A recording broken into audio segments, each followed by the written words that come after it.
This is a special presentation from News Channel Nebraska.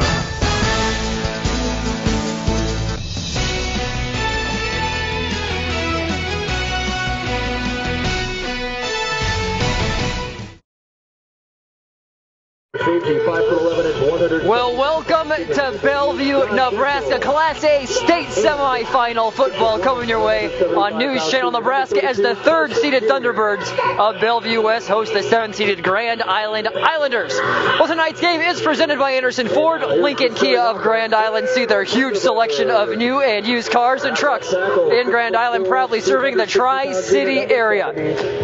Thank you so much for joining us. I hope enjoying this broadcast from the warmth and comfort of your home, a friend's house, a restaurant perhaps. It is sub-freezing temperatures here in Bellevue, but that's not stopping this football game from happening. Brandon Axelman, Andy Klassen with you. We are looking forward to a good one, Andy. The Islanders, the comeback kids, all throughout the playoffs have come from behind in both victories, and Bellevue West is a high-flying offense. And, of course, everybody knows a win here, and you punch your ticket to the state championship in Memorial Stadium. That's exactly right. Both teams are jacked up. Both coaching staffs very energized. The players, none of them are letting on that it's cold out here at all. They all got their hand warmers and their packs of skilled players. So both teams set ready to rock and roll here tonight. And yeah, I don't think either of them are looking ahead to Memorial Stadium, but they're thinking about it. Now, how these two teams got here. Bellevue West, close games. They defeated Kearney in a close one, and most recently coming off the victory over Elkhorn South. Now, we'll talk to Coach Huffman shortly, but after pretty much running through everybody they beat in the regular season, they've been challenged a little bit in this postseason, and it's very interesting to see because they have so many weapons on this offense. They can throw it, they can run it, and they can catch it and do pretty much just about anything. Well, you said it right there. Bellevue West has always been really good at slinging the ball around the yard. It always seems like they have a 2,000-yard passer at quarterback.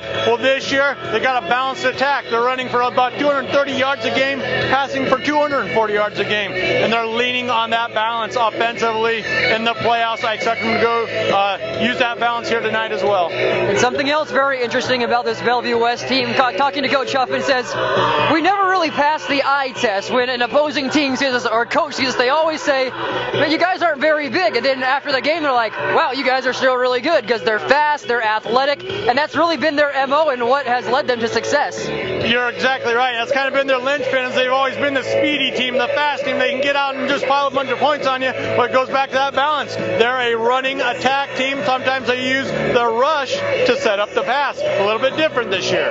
Grand Island, of course, one of the biggest, most physical teams that Bellevue West will see, according to Coach Huffman, and it will be a contrast of styles in that respect from a physicality standpoint, but when you look at them and dissect what they do offensively, they run just about the exact same thing. A lot of RPOs, a lot of runs setting up the pass, and so it's going to be interesting to see the similar styles go at it. It really will be. In Grand Island, they have excellent balance as well. I do really like how they use the barnyard plays every now and then. Sometimes they use those gadget plays to set up their regular counter inside run plays.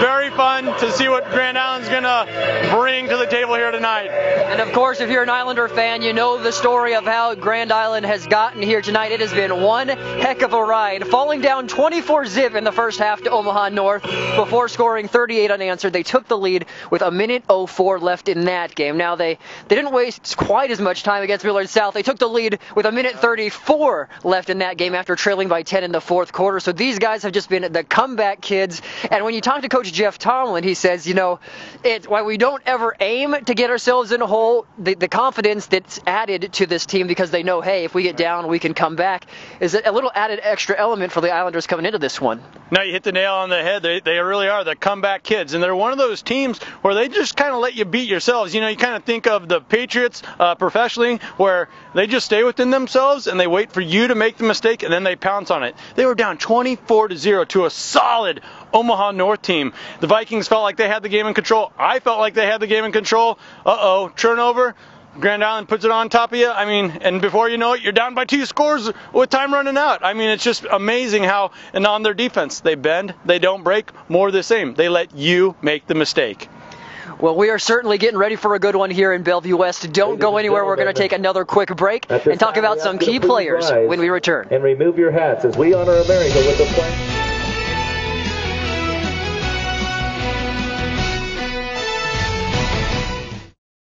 And welcome back here to Bellevue. Glad you're with us for the pregame show, driven by Cornhusker Toyota Honda, Nebraska's only dual Toyota Honda dealer, where there's no need to drive to Lincoln or Omaha when shopping for a new or pre-owned vehicle. Go see the sports fans at Cornhusker Toyota Honda.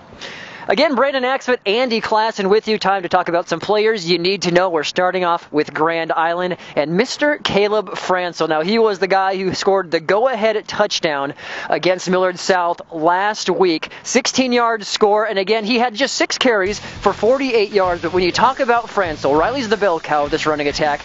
But whenever you need a boost, Tomlin always finds opportune times to insert Francel into the lineup. And when he gets in there, he'll usually get 3 or sometimes 4 carries right in a row, and they're always for big gains. Yeah, he always just seems to be a playmaker, straight-up playmaker. He's one of 6 players that averages over 20 yards rushing per game for this Grand Island offensive attack. And then defensively, he has 83 tackles, 14 tackles for loss. That's because he plays that outside linebacker position with such poise, and he's quick to read, even quicker to react. That's how he makes all those plays, those big-time plays behind the line of scrimmage. Plays with his hair on fire, I think, safe to say. No doubt about it, and he's going to need it tonight. You know, since we got a little bit of snow, a little bit of hair on fire is not such a bad thing. Oh, well, on the other side of the ball, Bellevue West, we're going with another running back, Jevion Ducker as well, the junior. He is absolutely on fire himself. He's rushed for over 420 yards in the last 2 games in the playoffs. He's also accounted for 6 touchdowns, and when you talk to Coach Huffman, he says he is electric, he's athletic, but he is so good at being patient, setting up the blocks, and then finding the holes. He is an absolute amazing runner. Yeah, he's a complete package. I mean, the coach can't hide it. Usually, you know, you try and pick and choose things like this or that, but no, he's got great speed, he's got great power. He's averaging over 7 yards per carry. He's got 6 touchdowns last couple games, 27 on the year. So that just kind of shows you he's a dynamic runner, but he can also run it between the tackles. Got some real good juke and jive to go along with his power. 1,600 rather, and 20 total yards on this season, so he's nearing that 2,000 mark as a junior as well. But we're going to take another break. Glad you're with us here on News Channel Nebraska. We're going to hear from both head coaches coming up. We're just 10 minutes away from kickoff here in the Class A state semifinals.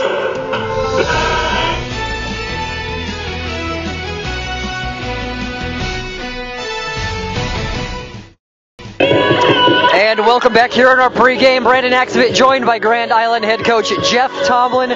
Coach, a little bit chillier than your team's used to. The stakes are high for the semifinals.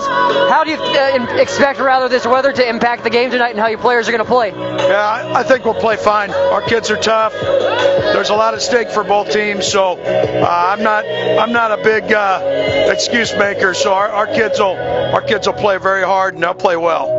Well, you guys have been the comeback kids the first 2 rounds of the playoffs. You got another good team in Bellevue West. What's the mantra been and what's the confidence been like all week as you prepare for this one? I think our confidence is high. I think it's been that way all year. I think we know what we have to do. We've got the game plan ready to go. Kids are confident in it. Comes down to execution now. Comes down to the real fundamentals, blocking and tackling and handling the football. Those 3 things. Well, lastly, Coach, is there one last message that you're going to instill in your players in that locker room before you take the field in a few minutes? Well, I think kids at this juncture, they want to be perfect, and we don't expect them to be perfect, but we do expect them to give a perfect effort, snap the whistle, and I know our kids will. Coach, thank you for the time. Good luck. Thank you very much. Stay with us. Bellevue West and Grand Island in the state semifinals coming up next on News Channel Nebraska.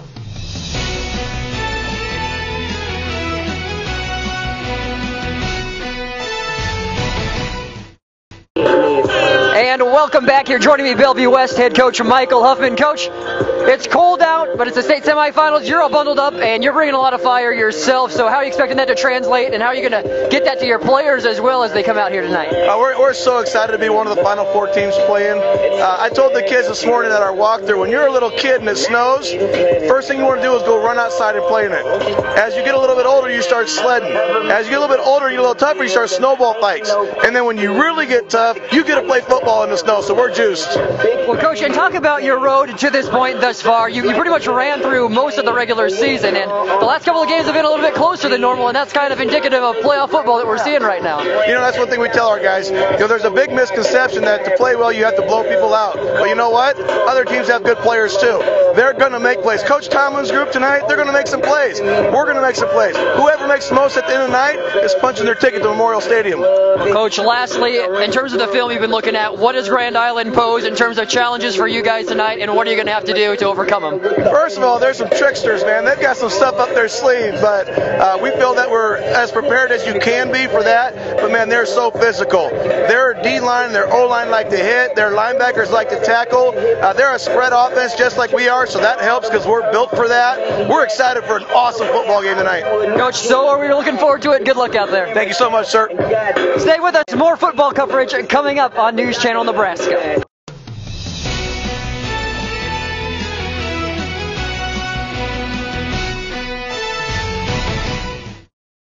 And welcome back here to Bellevue. Under 4 minutes until kickoff. The Thunderbirds will be getting the ball first as we take a look at that starting offense for Bellevue West. Brandon Axelman, Andy Klassen with you here for this Class A state semifinal matchup.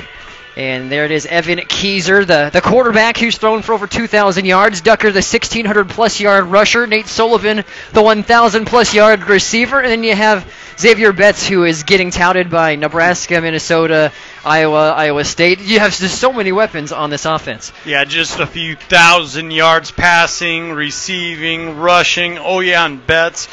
Just add another 787 yards on there, being courted by a number of D1 football squads across the nation. They'll be going up against the Grand Island defense, who in their own right has been very stingy down. They've had slow starts, though, in the playoffs, which has forced them to be in this hole. But there's the big boys up front, Martinez, Rodriguez, Roudbush, and that linebacking core as well, Sims, Hofelt, Francel, and Wemhoff. So good. And really, all across the board, when you look at this defensive 11, you don't see any weak spots because the defensive backs, Atikpahu, Douglas, Wentling, McInnes, all very good in their own right. They play team defense. The cornerbacks and free safeties, strong safeties, they all cover really well. The linebackers, they help in the run support. They can fill gaps, and the D linemen plug holes, and they get in the backfield. They disrupt what the offense wants to do. Just like you want a team defense to do, they complement each other. Well, on the other side of the ball, we'll take a look at the Grand Island offense. They will be getting the ball second. They deferred to the second half, but here's the Islanders. Cole Evans, again, the big story was that Millard West game went out with an ankle injury. Then they followed that up with a loss to Lincoln Southwest while Evans was out. He is only getting healthier as this season continues to extend for the Islanders. Had a big game again last week, throwing for 100 yards and a couple touchdowns. Sykes, Riley, Douglas, the leading receiver with 700-plus yards. All playmakers in their own rights as well, and those boys, Allen, Martinez, VLB, Kurlikowski, Cruz, have been paving the way all season. They've done an excellent job paving the way for all these runners. You don't just get 6 players averaging over 20 yards rushing per game without a stout offensive line. We'll take a look at Bellevue West defense when they come on the field, but before kickoff, we'd like to remind you it's time to take a look at our 5 points of impact, brought to you by 5 Points Bank. Proud to support area coaches and athletes. 5 Points Bank, the better bank. The first for Grand Island, talking to Coach Tomlin, sustained drives. Of course, you're going to turn those drives into points. Now for the Islanders, and point number 2 here today.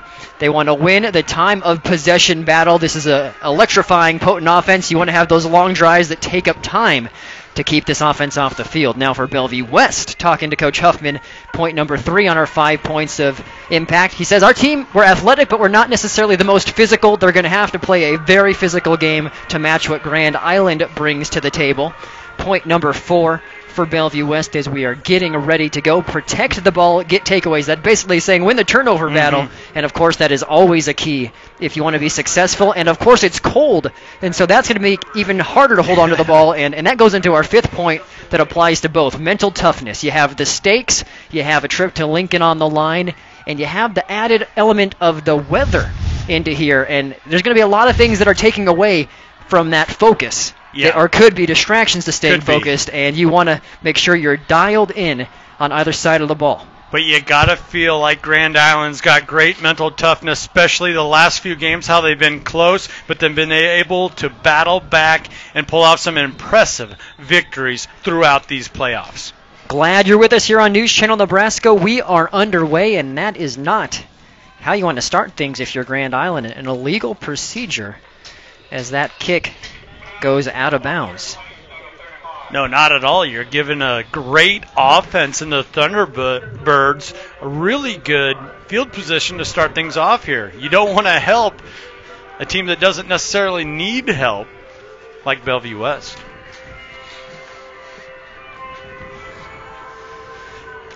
So we are below 20 degrees here for kickoff, as the Thunderbirds will start on the 35 after that penalty.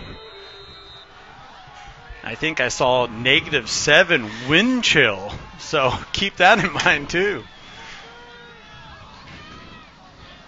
And this is a team that loves to run the spread, and keep their athletes in open field and going down the field. And how about that? The ball ripped out, actually. And my goodness, Ace McInnes called upon right away, and he rises to the occasion there. Yeah, Daly Jr. did a real nice job adjusting to the ball and going back to it, but the entire way I saw McInnes had great position, was deeper than his man. He also made a real nice play going back to his man, not committing the PI, the pass interference, and then right at the end there, you saw it on the replay, ripping the ball loose. What a play. Shane Daly Jr., the big play threat. He had 3 receptions for 114 yards against Elkhorn South. There's a little bubble screen to Nate Sullivan Jr., and he gets a couple. Sullivan doing a real nice job trying to get to the outside. They're only able to pick up a couple. Tikbahu quick to get to the outside. They're playing with real nice leverage. Shane Daly Jr., the one they went to on that previous play. Over 1,000 yards receiving on the season. There's another screen pass. Getting it to Ducker for the first time, and he tries to stretch the field, and Sam Sims is there, and he's cleaned up by Hofelt. And that'll be for a loss and a 3 and out. You would assume for Bellevue West. Now, talking to Coach Huffman, he said, if we are on any side of our own 30 in the right direction, he says, more times than not, I will go for it on 4th down unless it's 3rd or 4th and long. And this would constitute that, but this is an aggressive offense that loves to take chances and has a lot of confidence in what they do. Well, fortune favors the bold, and that's how the entire coaching staff for Bellevue West sees it. And when you have an attacking style offense like that, a lot of times it's a lot of fun for the players. They get energized, and you know what? You can roll the dice sometimes when you match up athletically like the Thunderbirds do. And so let's take a look at that Bellevue West defense here as they come out on the field for the first time against this Grand Island offense. You see Jalen Powell, Cheney, Shannon, and Thompson. Now keep your eyes on those 2 tackles, Shannon and Cheney. Now they're 6'1", 350, and Coach Huffman could not speak enough of what those 2 guys do. He said they will just suck up blocks, demand double teams, and it really allows the linebackers and the other players to make plays on this defense. They also have 22 tackles for loss between them. Well, right up the middle here, and that is Riley continuing. No, excuse me. Was that Sykes with the carry? Believe so. Number 11, Sykes. Right up the middle there. So once again, Coach Tomlin keeping the opposing teams on their toes. That was actually a pick up a 3.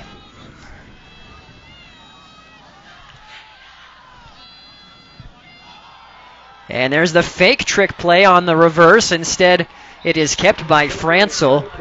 Now, this is the earliest, Andy, that we've seen Francel instituted with the rushing attack. But if you have a guy that's averaging 7.7 yards a carry and you have a chance to go to the state championship, might as well get him some more times touching the ball. Well, I just think it's part of Grand Island's game plan every week. We saw a game where the first carries went to their 2 starting cornerbacks, and we never saw them carry the ball before. Well, how about that? That'll move the chains, and it's quarterback to quarterback as Evans hits Carson Cahoy on the post. Now, those following Grand Island know that those two connected on the bounce-a-rooski, where Evans bounced it back to Cahoy, and Cahoy bombed it 70 yards. He was 1 for 1 for 70 yards and a TD last game against Millard South. Again up the middle there. Fransel, once again, they're trying to get him involved early here in the game plan, and why not when he is a game breaker? It just seems like when the lights are on, the bright lights are on, he steps up to the plate time and time again. And you need one of those hard-nosed guys to run between the tackles. We talked about Fransel, how effective he is defensively. I think that's why they're going to him early on here tonight, to kind of set a mindset. There's a big hit there by Logan Bird, the 5'7", 200-pound middle linebacker. Nowhere to go there. Yeah, Bellevue West is sneaky good defensively. They got some really great team speed we talked about in the pregame. Well, they utilize it on the defensive side as well. 3rd and 8 here, and you have Brock Douglas wide open on the deep curl route. He's shedding defenders and brought down inside the 20 for a huge pickup of 22. Wow, what a route there. Span had really good coverage on him. He was in double coverage as well, but Brock Douglas was running like a rocket down the sideline, broke that off, came back to the ball, created real good separation for Cole Evans to deliver that down the sideline. Douglas 788 yards and 7 touchdowns on this season. Came off another 100-plus yard performance against the Patriots. And here comes Fransel right up the gut and brought down at the 6-yard line. Really like the demeanor that Fransel totes the ball with. Puts his head down, wastes no motion, just gets north and south in a hurry. And Islanders quickly back to the line. Riley motions out of the backfield. And it's a keeper for Evans. And he hits Riley, and that one almost popped out and may have been a fumble had it. But instead, Islanders down to about the 2. Yeah, now you're starting to see the creativity that Grand Island likes to use offensively. A lot of teams, if they got a guy going good like Fransel, they'll just keep going back to him. They actually used him to set up a play to the outside. There's the handoff to Fransel up the middle, and the Islanders strike first. Caleb Fransel from 2 yards out to cap off GI's opening drive. Well, and if you're a Grand Island fan, you got to be smiling. That was an excellent 3 and out for your defense. Bellevue West tried to work the corners, get to the outside on you, nothing doing. Then you had a picture-perfect opening offensive drive. Fransel capping it off with the short touchdown run. Wentling here for the PAT. It's a low one, but he makes it. And so the Islanders, not affected by the weather here thus far, coming out hot. 7-0 here in the first. We'll take a break. Bellevue West gets the ball when we return.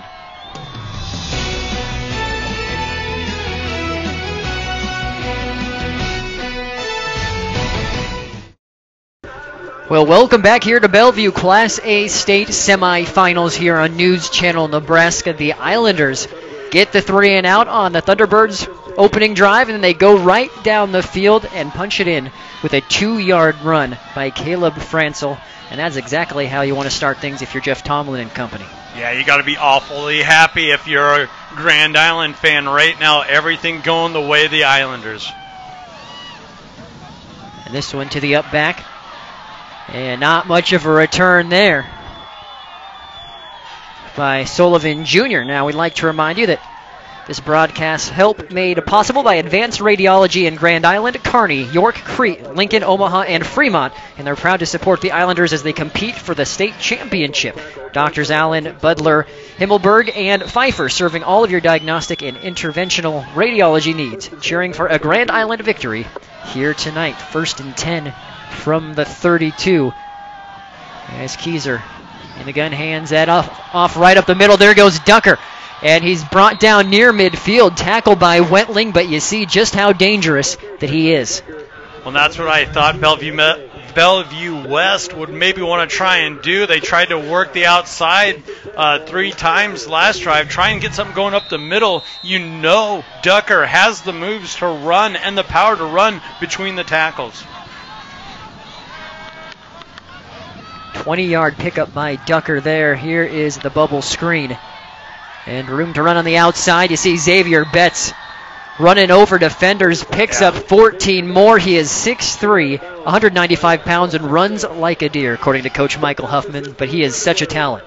Yeah, and that's how he averages 18 yards per carry. I mean, they ask him to do a lot of things. You just saw a nice little comeback route there, right down the line of scrimmage. He still turns it into a really nice gain, picking up a first down.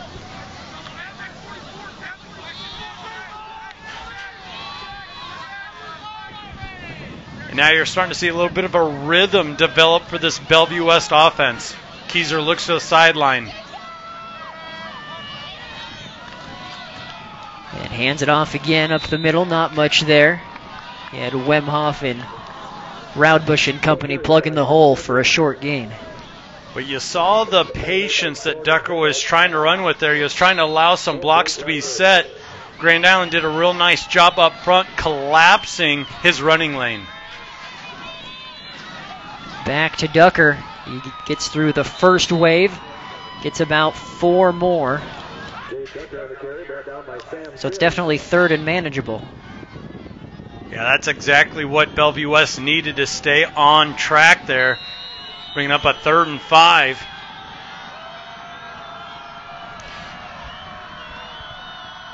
Trips to the far side. This time Keyser will keep it, and he makes a play, and it should be enough for a first down. We'll see where they spot him. Wemhoff made the tackle. And you got to imagine either way, Bellevue West is going to go for it on 4th down. Nobody on that offensive unit's thinking about or even thought about going to the sideline, and it is. It's going to be 4th and short. Coach Huffman's going to roll the dice early on here. Ball on the 25. Ducker behind Keyser. Islander linebackers keep creeping up. There's Ducker. Oh boy. This is going to be close.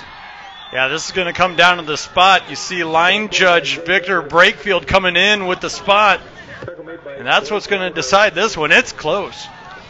Both teams pointing the favorable way for them, but the official points Grand Island ball. Turnover on downs. Take another look at here. Brought to you by Great Western Bank. And you see Ducker, he was diving forward but was hit mid-dive and then basically turned sideways, which stopped him from picking it up. Yeah, and you got to credit Wemhoff, Rodriguez, Roadbush, all the guys up front collapsing that pocket.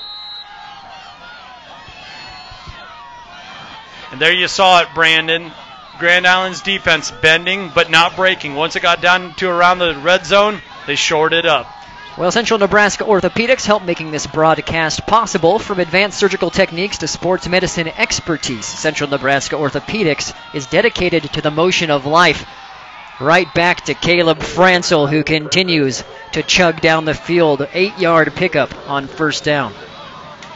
And he runs the ball exactly like you would expect a linebacker to run the ball. Just puts his head down, gets behind his pads, runs with real good balance, and man, does he bring the punch. Evans keeps it this time, has everyone on the Bellevue West defense confused, and is brought down near the 46 for a big pickup. That's because everyone was following Francel. They thought they're going to go right back to him with that little counter play. Evans electing to pull the ball and keep it. Another good decision for number 12. 13-yard pickup for the future Creighton baseball player. Now everyone sees him as a quarterback that has such a great arm, but people forget just how active and how well he can run the ball. And he keeps it again here and then throws it.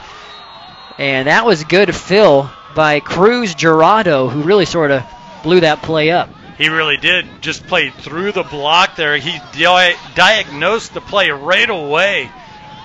Some really solid cornerback play on the outside. Now, but Cole Evans, you're talking about being a D1 baseball recruit to Creighton in town here. Just another one of those multiple sport athletes on this football team for the Islanders. And tries to zip that one into Douglas. That one may have been tipped. It's going to bring up 3rd and 10 here. Yeah, and credit the Thunderbirds for really stepping up and making some plays here defensively. They let Evans get loose on that little RPO keeper. But after that, they really been playing disciplined defense here last couple of plays.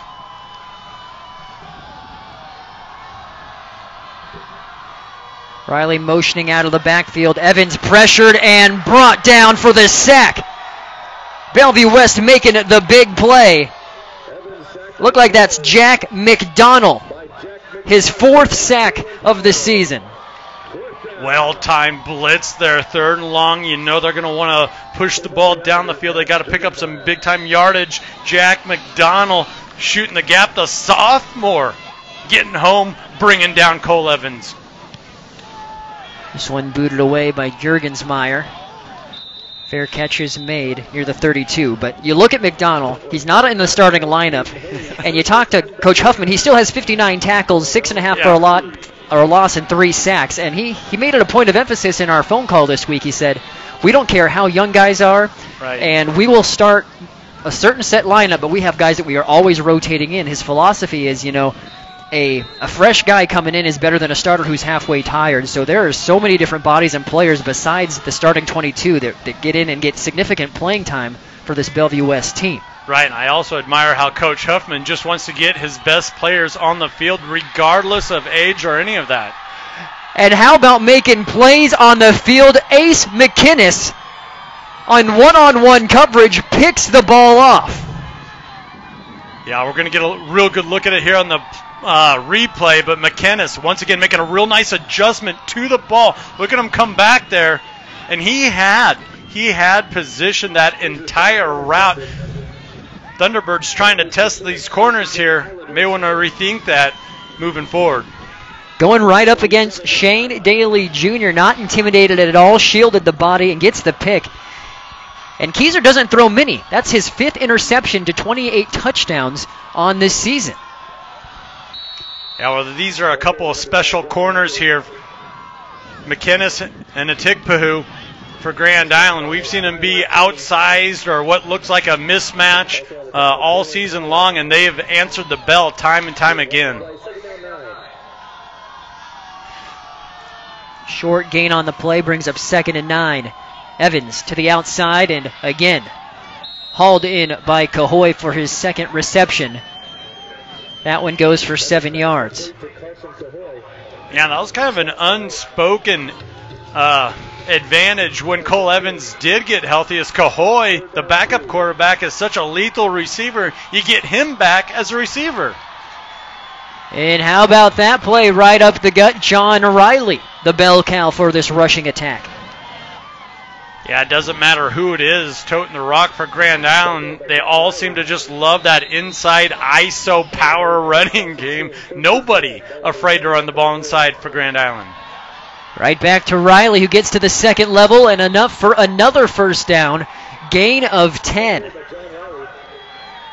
I tell you what, I think Coach Tomlin likes to do a lot of what Coach Huffman was talking about as far as rotating players, and that both coaching staffs would rather have a fresh running back, some fresh legs out at receiver, rather than just staying with one guy and tire him out. They want to keep everybody fresh. Now you have McInnes, who just had the interception in the slot. Back to pass. Hauled in again. And that's Cahoy with his 3rd reception. The other thing that happens when you keep all the players, from playing on both sides of the ball, but you rotate them in, you keep them all engaged. Both of these coaching staffs do a real good job of keeping all their players engaged throughout the entire game. Hole right up the middle for Riley. He's going to take it all the way in from 26 yards out. And the Islanders lead 13-zip here in the 1st. What can you say? Just another run right up the gut there. Cole Evans maybe going with a little bit of a quick count. I'm not sure if the Thunderbirds defense was quite ready for him to snap the ball so early in the count. And then Riley off to the races, untouched into the end zone. And Wentling splits the uprights. The Islanders are rolling here in Bellevue. 14-zip. We're under 3 minutes to play in the 1st.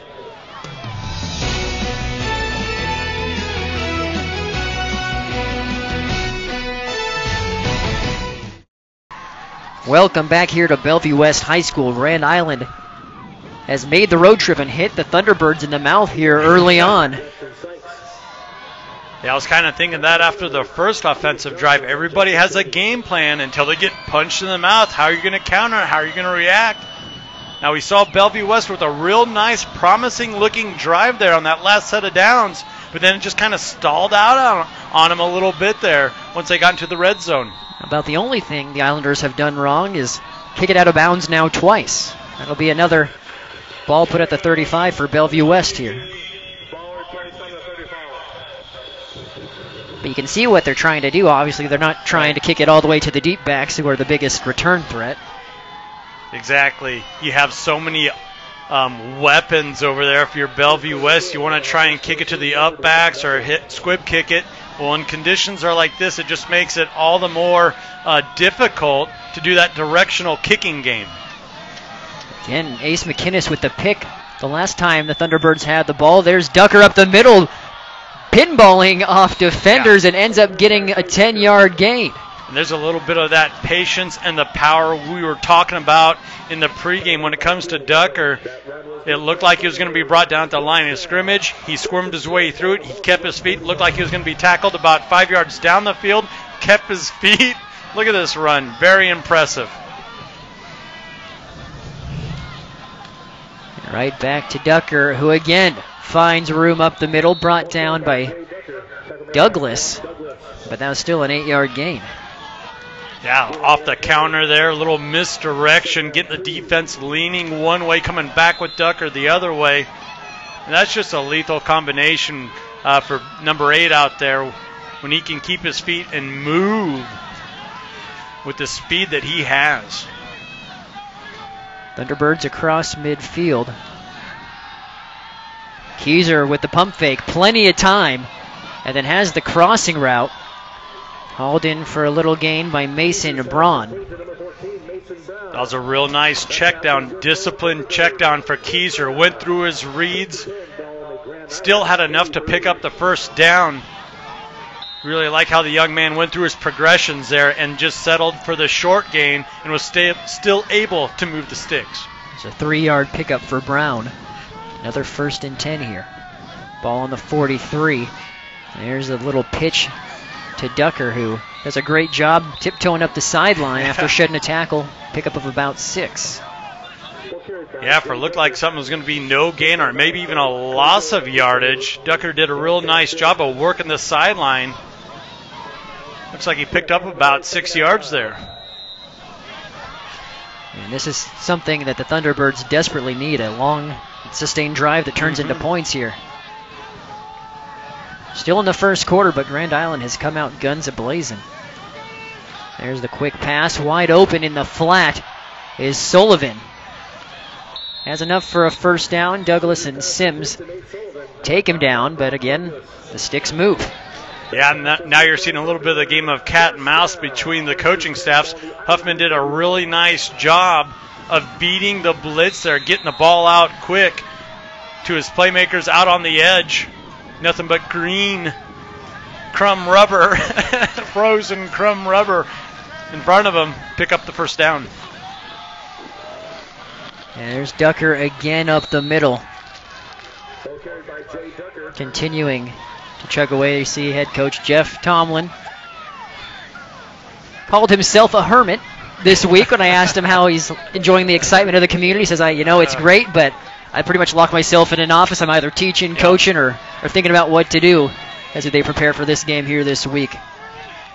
Yeah, and you're seeing the attacking style that his players just love to play with defensively there. They just keep the pressure on, keep the blitzes. They're forcing the offense to make plays. And that's where they kind of run out of real estate here in the red zone. Well, Keys are going for real estate, and you have got to be kidding me. Xavier Betts, the 22-yard strike, and that is why D1 schools are drooling over him. Double coverage. Yeah, double coverage. Atikpahu was right there. Safety came over, I believe. Yeah, that was Brock Douglas. Got there. But Betts able to high point the ball and just catching a strike from Keyser, hitting the post route to a T in the back of the end zone. Thunderbirds on the board.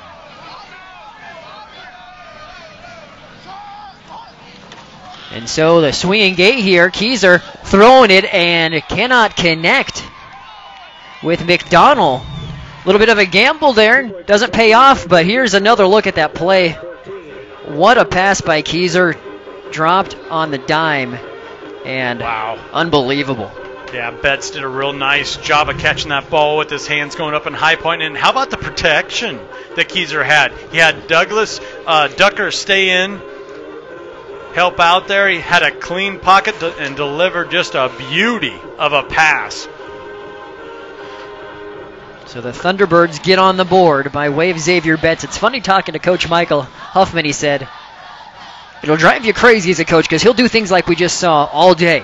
And then sometimes he'll have the easy passes that hit him right on the hands, and he'll drop them. He's like, it'll just drive you crazy as a coach. And he said, we'll get after him. That practice, almost shame him into willing him to get better in a fun, sporting way. But he's just like, God, once he starts picking that up and catching everything that comes his way, and he has another year to do it, he is going to be an even more special talent than he already is. Exactly. Still a younger guy, only a junior. But when the bright lights are on, he tends to come up with those big plays. I mean, he has over 780 yards, 11 touchdowns on the seasons, averaging 80 yards per game.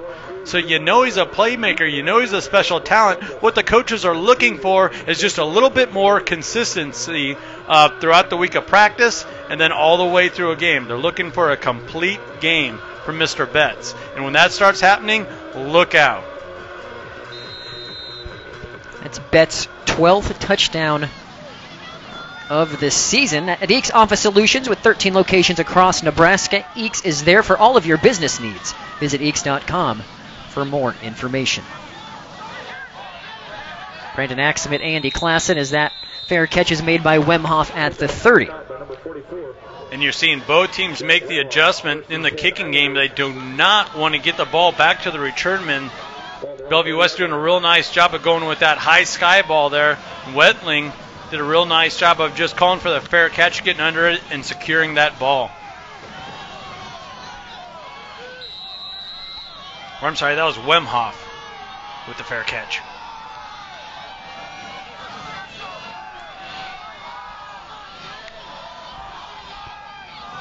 GI starting from the 30 here. We'll see a play or two before the end of the half. Back to Riley, who had that 26-yard touchdown score on the last possession for the Islanders. Yeah, both of these offensive units for Bellevue West and Grand Island, they're a lot of fun to watch. I mean, they just keep prodding you. They keep testing you across the board. They're going to try you inside, then they're going to work it outside. You never know what's next. Douglas behind the defense, and that was 6. Evans just overshoots him, and I don't know what happened between the DBs, but he went right up the seam, and no one went with him. That was a complete bust of coverage. Defensive backs not only miscommunicating between each other, but everyone getting sucked up, trying to come up in the run support there.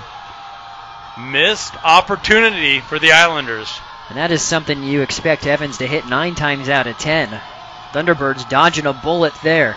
3rd and 8, last play of the quarter. And misfiring there, searching for Carson Cahoy.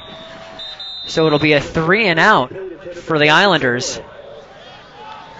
And we expect they'll punt after we return from the quarter break. So 1 quarter in the books. Grand Island leads Bellevue West 14-6 here on News Channel Nebraska.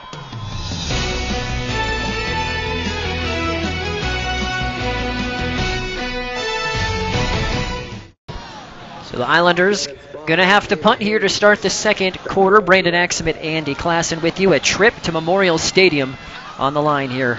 Glad you're with us for this Class A semifinal clash between the 7th-seeded Islanders and 3rd-seeded Bellevue West Thunderbirds. And that's how fast it happens. Grand Island had an opportunity to get another one into the end zone.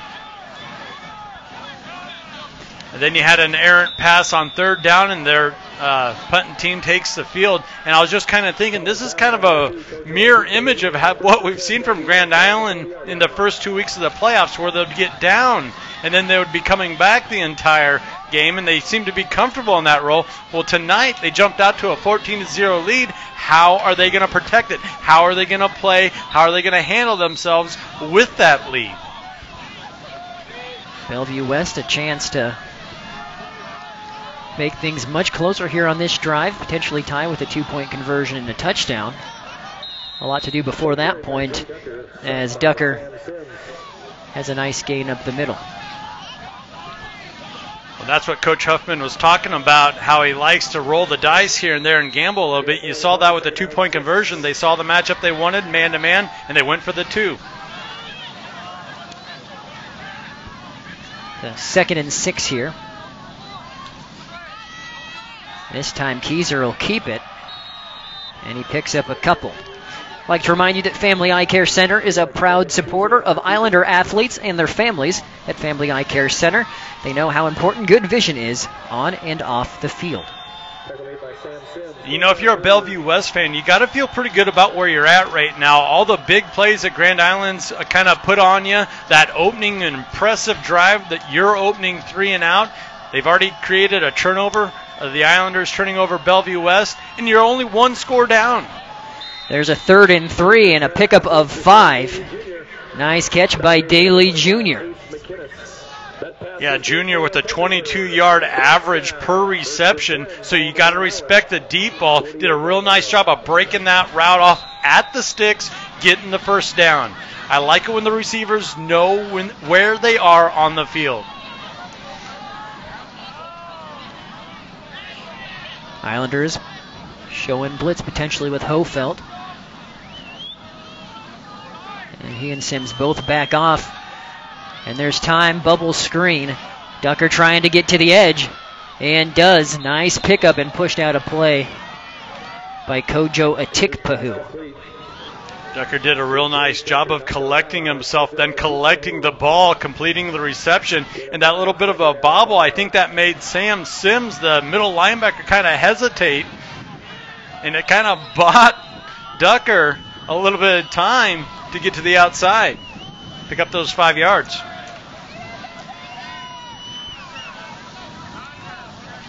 Keyser on the keeper, and turned what looked like a broken play, into a nice gain.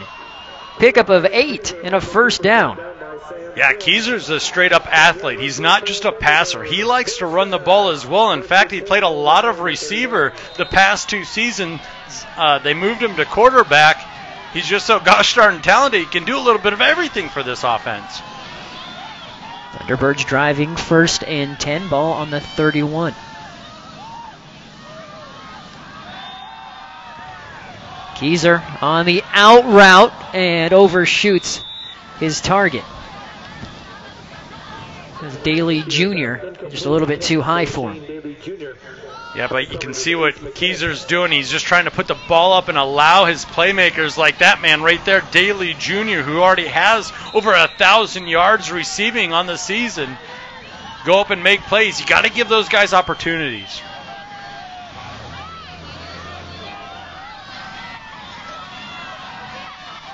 Second and 10. Ducker again with the hesitation, hurdling defenders. Ducker down inside the 15, and you talked about it in the pregame. Coach Huffman says he's so good at being patient, setting up his blocks, and you saw it on full display there. You also saw a real nice play call on full display there. You had everyone spread out wide. You had Grand Island in a 2 defensive back over the top, so you had a little bit of running room up the middle. You just had to make that first guy miss. Ducker handling the rest. Ball on the 15. Keyser rolling out, pursued from behind, and finds his receiver.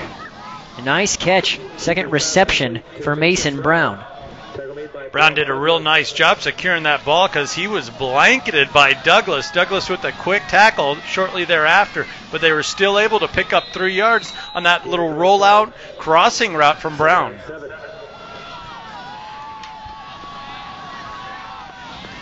Second and 7. Empty backfield. Ducker going across at the shovel pass. Ducker looking to get to the edge. Francel can't get him. And Atikpahu ushers him out of play. There you're seeing the discipline from the defensive backs. Atikpahu staying wider than the widest, keeping his leverage. And then Francel nearly getting another tackle for loss, but Ducker with that speed wasn't having it.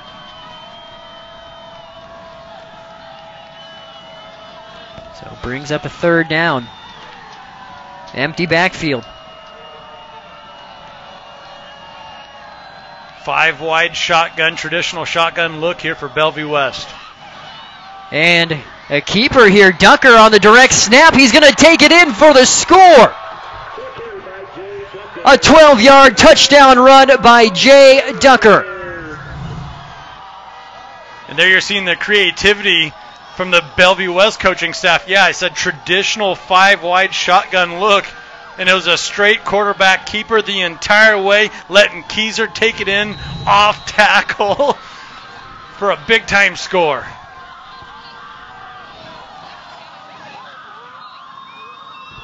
So again, here comes the 2-point conversion, and Ducker took the snap and throws it. Ball's out. And the Islanders say they have it.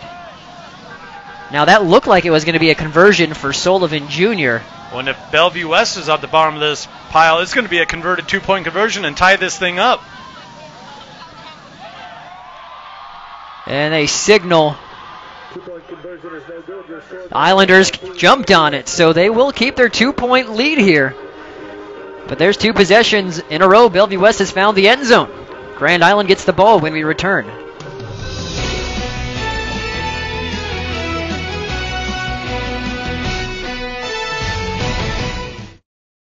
Two-point ball game here at Bellevue West. 2 scores for the Islanders, answered by 2 consecutive scores for the Thunderbirds. Glad you're with us here on News Channel Nebraska. I'd like to remind you that Fireplace Stone and Patio is a proud supporter of area athletes. Warm up after the game with Heatolator inserts, the #1 preferred brand. A beautiful warmth awaits at Fireplace Stone and Patio. Inspired living inside and out. We should have talked to those guys before the game kicked off here. Maybe got a little Firestone heater here in the crow's nest with us. I think everybody would be appreciative of that up here.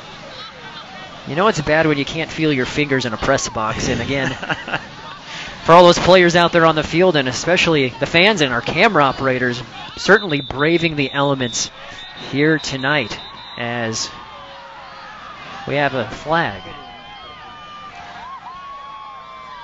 And if you look, a lot of the skill players for both sidelines, they got those little, they look like fanny packs, if you will. You see a lot of hunters have those as well, and I think they have those little hot hands inside them too. You open them up, and those little packets stay warm on you. Because I was watching them in the pre-games, they don't take their hands out of those little warmers until they have to, and they got real soft hands. You've seen both sides, both teams here make some really nice catches. And when there's a 7 below wind chill out there, you wouldn't expect that. So I think both sides are doing a real good job of keeping their skill position players, keeping their hands warm. So Thunderbirds have to take this back 5 more yards. Kick it off from the 35. Douglas back deep.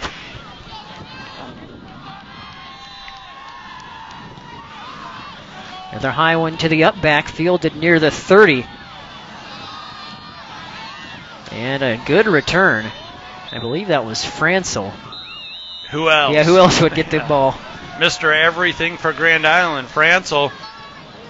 That's exactly what I thought when that was a high kick, and I saw number 10 line up under it. I knew he was not going to call for the fair catch because he had just a little bit of room in front of him for a return.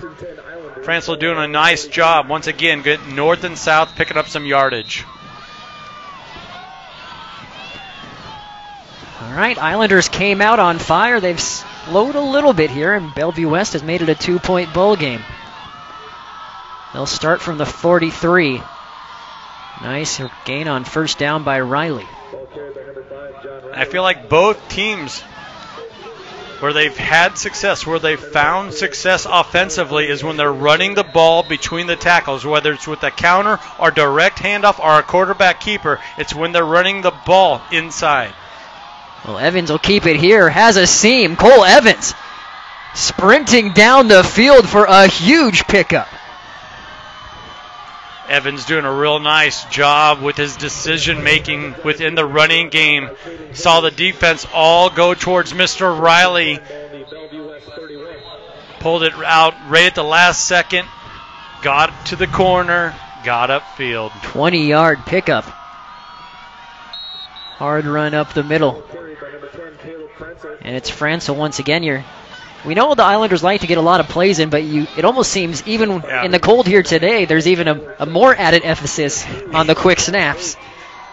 Yeah, they keep them churning out. They like to play with pace.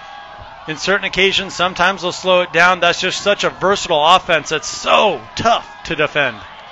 This time it's Timo Sykes who is gobbled up. First one there was Jalen Powell. Yeah, Jalen Powell, 17 tackles for loss on the season, make it 18. He also has 7 sacks to go along with those tackles for loss. Big fella up front.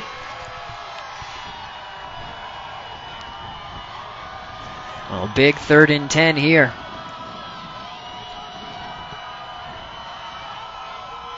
Sykes motioning out of the backfield. Here comes the blitz. Evans into double coverage. Douglas hauls it in. Douglas down inside the 2.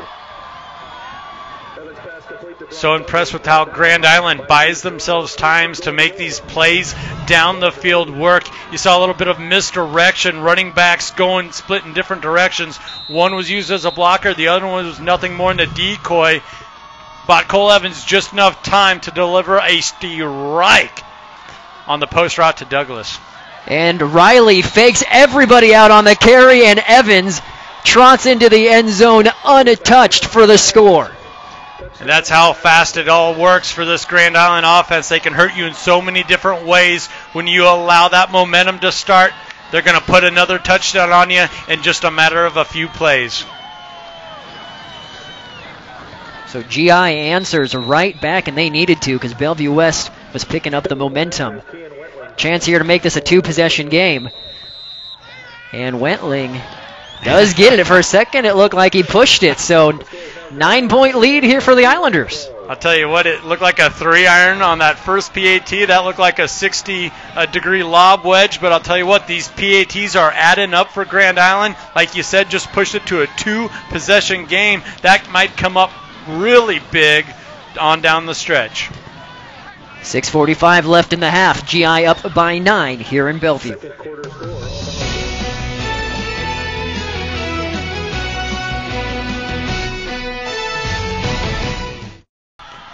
Well, there you see Michael Huffman all bundled up in his 6th year with the program. I have never had a longer phone interview when I'm just doing game prep than the interview I had with Michael Huffman, and that is not a complaint. He has a lot to talk about. Yeah. He is excited about this Thunderbird program and changing the culture, which he did when he took this job on.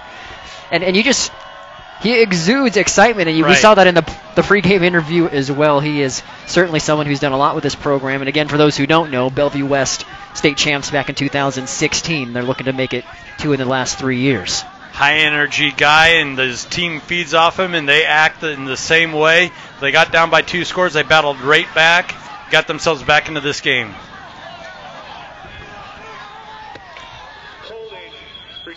That was the first flag of the game. They're a holding on the return on the Thunderbirds. Head referee Greg Ottoman there with the call, threw it right away.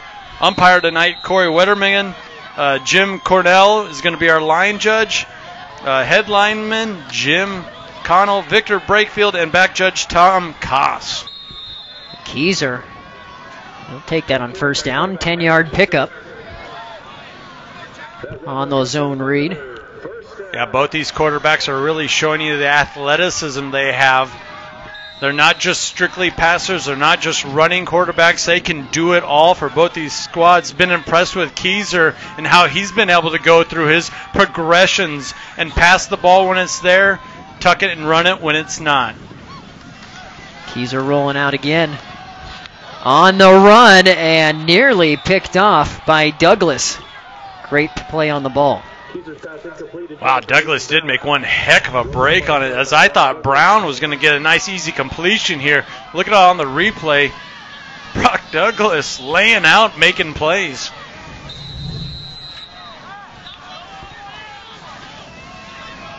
2nd and 10.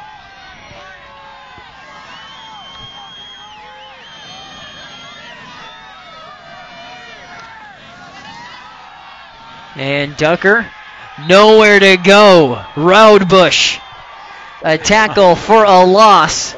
His 6th, but that was a big one. Roadbush, such a disruptor in the middle. Give him 34 tackles on the year. That's Martinez, Roadbush, Rodriguez. Between those 3 big fellas up front, they got 112 tackles. 16 and a half tackles for loss. 3rd and long here. Comes pressure from the outside. And breaking off and finding space for the first down. Shane Daly Jr. Pickup of 17. And Daly Jr. is showing you why he averages 92 yards per game there. He's not just a speed receiver. He's not just a slot guy that runs really crisp routes. He does all of the above. Right there, made a real nice adjustment late in his route. Totally broke that off. Caught McInnes drifting a little bit. Huge 3rd down conversion for the Thunderbirds. Drive continues here. Ball on the 40.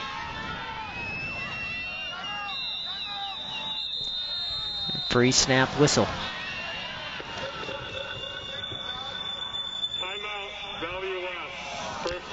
Timeout by Bellevue West. That's the first of the half. We'll take a timeout as well.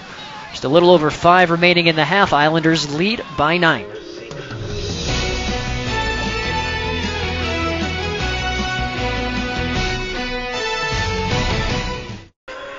Well, I'd like to remind you that Islander Athletics is proudly supported by Floor Pros in Grand Island. The name says it all. Desire new flooring for the holidays?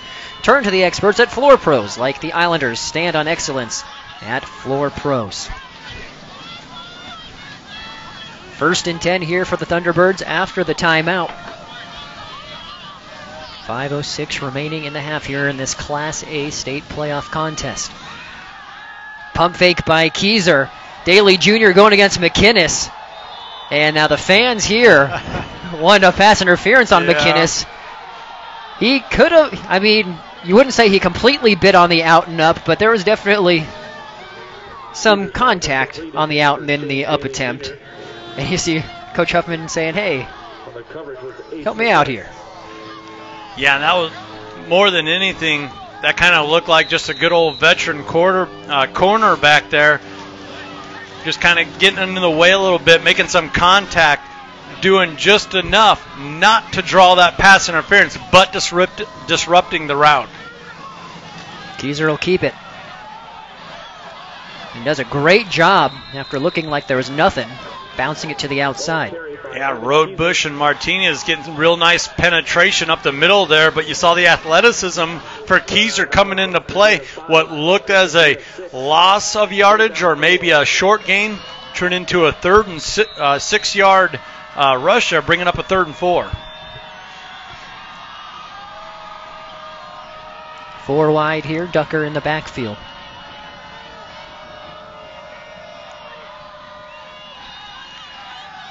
Bubble screen. And enough for a first down. And that was Betts just splitting the D. It's a very nice design play there for Bellevue West. They knew they had to pick up 4 yards, so you throw to your big guy outside there on the bubble screen. And I'll tell you what, he was pretty close to breaking that. Francel getting outside just in time before Betts got his motor going.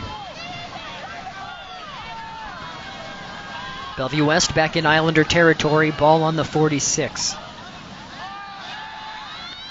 Keyser on the out and dropped into there perfectly.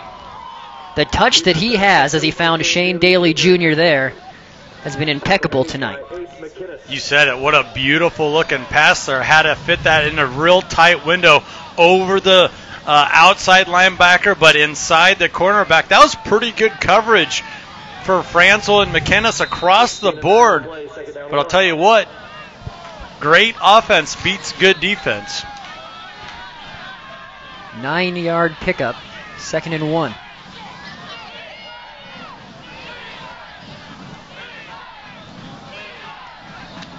And Ducker, room to run up the middle. And he is brought down inside the 20 for a huge gain. Yeah, and that's what I've been waiting for from Bellevue West. They're really working the outside, trying to get to the edge here, trying to get to the edge there. When were they going to go back to Ducker right up the middle? They had a lot of success midway through the first quarter when they kind of mounted that comeback, and those 2 scores right in a row came off the legs of Ducker, usually getting the ball off tackle. Gain of 20. Bellevue West now on to the 17. And Keyser has his receiver getting to the outside. Is Sullivan. That's close to another first down. Yeah, Sullivan, the 3rd leading receiver with 467 yards on the season. He's a playmaker, too, for these Thunderbirds. And you're seeing right now Bellevue West is playing with a little bit of a pace themselves. Real good tempo here. A nice rhythm offensively brewing for the Thunderbirds. And we're seeing it again. Ducker in the Wildcat. Took it in from 12 yards out last time. Takes it to the short side of the field. Ducker brought down at about the 2. Really love the creativity that head coach Michael Huffman brings to the table. You go 5 wide, and it's just a direct quarterback run. And, I mean, if you're Grand Island, you think make the adjustment. You see Ducker's the man back there, but you still have to respect these receivers because Ducker can deliver a ball as well. He's going to stay in the Wildcat here. First and goal from the 2. And he's taking it all the way. Ducker met right at the goal line. I don't think he got it. And you saw the offensive lineman for Bellevue West just lunging forward there, just trying to get Ducker just a crease and let number 8 do the rest. Brings up an interesting 2nd and short here, 2nd and 1. Yeah, ball only about a half yard away from the goal line. So Ducker now joined by Justin Cheney, who now switches from the right to left side of Ducker. And back over to the right. And there he goes, Ducker into the end zone for the score. I think that was as close to a playground ball as you saw there. Ducker making the late adjustment from the quarterback position, saying, no, I want to run the ball right. Get over here and lead block to the right. Great call, great adjustment for Ducker from the quarterback position. Get into the end zone. 8 touchdowns now for Ducker in the postseason alone. Give him 29 on the season. Pretty impressive. Thunderbirds now opt in to kick a PAT. That was a high snap. Does go through the uprights from Cruz Jurado. Back to a 2-point game, 2:23 remaining. Islanders with the ball when we return.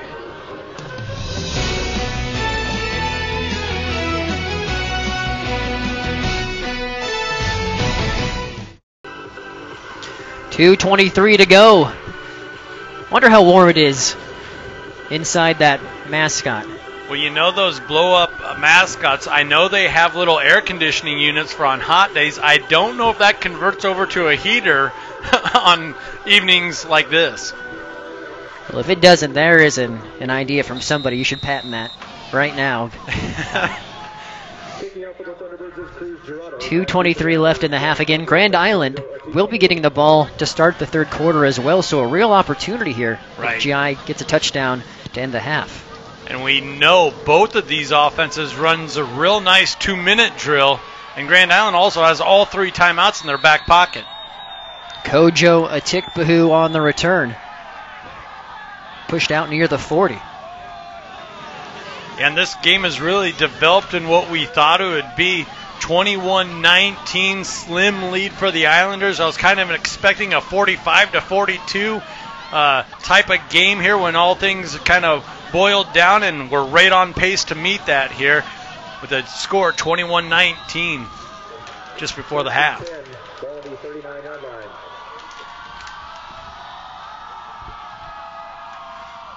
Evans in the gun to Francel. Sidesteps a couple defenders, picks up 7.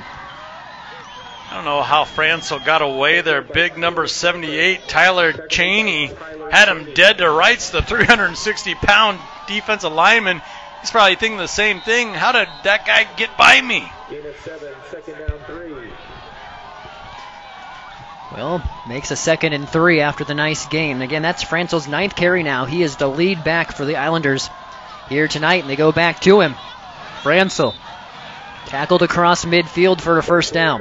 And that's what I really like about Caleb Francel's game right there as far as running the football. He didn't just try and string that out. As soon as he saw a crease in the defense, he put his foot in the ground and he got upfield, picked up that first down.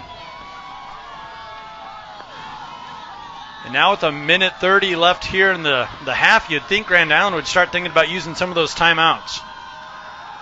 There's a draw. And Francel pounding for hard yards.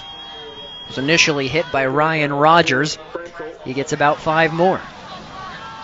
GI still not using their timeouts. I'm kind of surprised. Gain of 5, second down 5. Coach Tomlin and company, plenty of confidence in the offense apparently. They're across midfield, and looks like we might see our first timeout here as Evans looks to the sidelines. First timeout. Yeah, time management becomes so vital, especially down the stretch in these playoffs. A lot of times, whichever coaching staff can manage the clock the best will sneak out with a victory, as things are so tight, especially in these later rounds across the playoffs. So 21-19 your score on the Aurora Cooperative scoreboard. Go green with E15 and fill up at your nearest A-stop today. Frigid, I think, is a fair description of the conditions we're dealing with tonight in Bellevue West, but we have seen a great football game thus far. It has not impacted the players in what you would say any measurable degree. I would not say that at all, and yeah, frigid would be a more than fair description of the conditions here tonight. Evans has to step into the throw, and again, just over the outstretched fingertips of Douglas. You really got to credit the big defensive lineman up front for getting penetration. Number 99, David Shannon, really forcing Evans to deliver that ball sooner than he wanted to, and Douglas had to step. Those are 2 post routes now that GI would like to have back, but you got to credit the Thunderbirds for applying the pressure. 3rd and 5 here. And Evans finds Douglas on the out route, picks up 7. Drive continues. If you're a Grand Island fan, that was just a thing of beauty. Quick play. Douglas came back or adjusted to the ball, then with sheer determination got out of bounds and stopped the clock after picking up the first down. Smart football being played by the Islanders.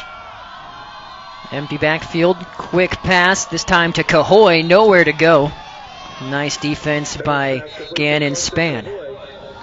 Tell you what, I've been impressed with the defensive backs for the Thunderbirds as well. They've come up big and made a lot of plays, especially on the outside. Grand Island really likes to test the edges. Well, I'll tell you what, Bellevue West's defensive backs have done a real nice job, for the most part, bottling up these playmakers for the Islanders. And again, this is the most involved, just again to show you how Tomlin is always tinkering with his offense and who's getting the ball in touches. Cahoy with 4 receptions, leading in the reception number category. Entering tonight, though, he had just 103 yards receiving and a score. Now, part of that is because he had a 2 or 3 game stint at quarterback, but heavily involved here in the passing game.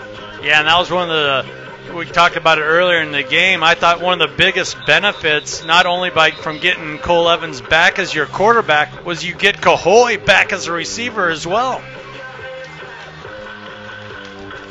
So Grand Island with 1 timeout here, less than a minute to play before halftime. 2nd and 10. Cahoy right back at him on the comebacker. And he gets across the 30. He'll be about a couple yards short of the first. Interesting play call there for GI, electing to go back to the exact same play that they just ran on a 2nd and long, knowing that they had a timeout in their back pocket, electing not to go with it. Quick lineup here. 3rd and 2. Right back to Cahoy again, who heads up play, gets out of bounds. Aren't you just impressed with the poise that Grand Island's playing with right now? You know, time's winding down. You think you'd kind of feel the pressure. That's not the case right now for the Islanders. But now you only got 12 ticks left. You got one timeout. You'd think you only got a couple of plays here, maybe 3 if you use a timeout wisely, if you can get one in. Evans stepping up, going back across his body, and just can't quite connect with Douglas. Yeah, much like Keyser has been doing, trying to feed the ball to Daly, Jr., and Betts, just allowing his playmakers to go up and make plays. I believe that's all Evans was doing. He rolled out to the left, threw back right across the field. Kind of a dangerous move, but that just shows you the confidence that Evans has in Douglas, just trying to put the ball up and allowing number 1 to go make a play. Gonna need a quick hitter here. Evans lobbing it up again for Douglas. It's picked, but or no, it's actually then dropped, but a flag also in the area. And there's 1 second, or was 1 second left on the clock. It just ran off. So we'll see what's happening here. Absolutely love the defensive play call there for Bellevue West, going with the blitz, not allowing any of those down the field plays to develop for Grand Island.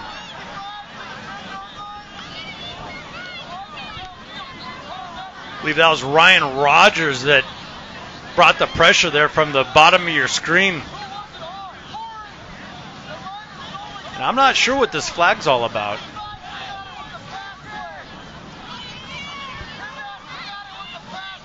Again, we have to figure out how much time's on the clock as well. So holding against the defense. Oh, that's huge because you can't end a half or a game on a defensive penalty. So that's going to be about a gain of 15 yards there, a spot foul. And it's going to give Grand Island an opportunity with 0 time on the clock to get a field goal. So Wentling comes out to an attempt. Number 17, Kean Wentling. What will be a 34-yarder.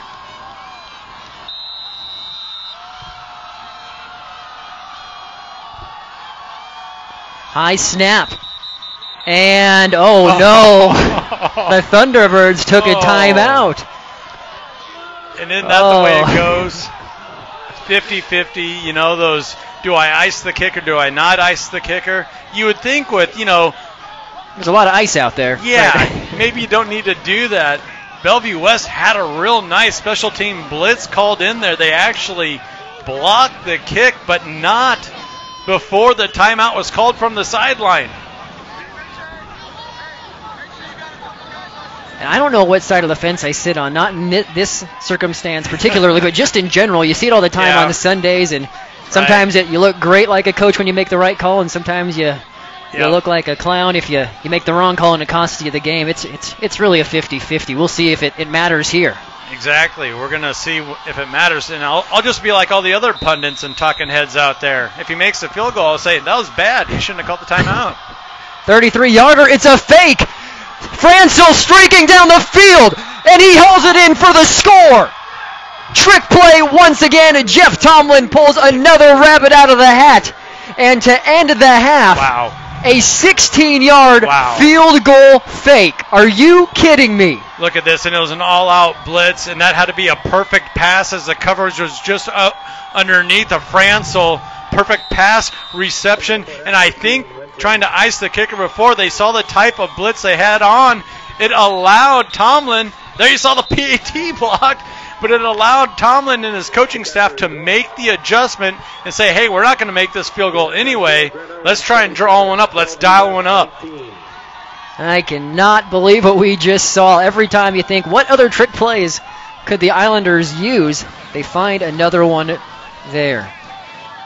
It goes to show you how valuable it is to have your starting quarterback be the holder on those kicking plays. You can always revert to a play such as that if your trigger man is holding the ball. So we'll go to break, but we need to look at this one more time. That fake field goal, as Grand Island again is getting the ball coming out in the third quarter. So here's the look. Time expiring. Fake field goal. Evans hitting Francil for the 16-yard strike to go into halftime with that lead. We'll take a break. Don't go anywhere. 27-19 is your score after the first 2 quarters of this Class A semifinal on News Channel Nebraska.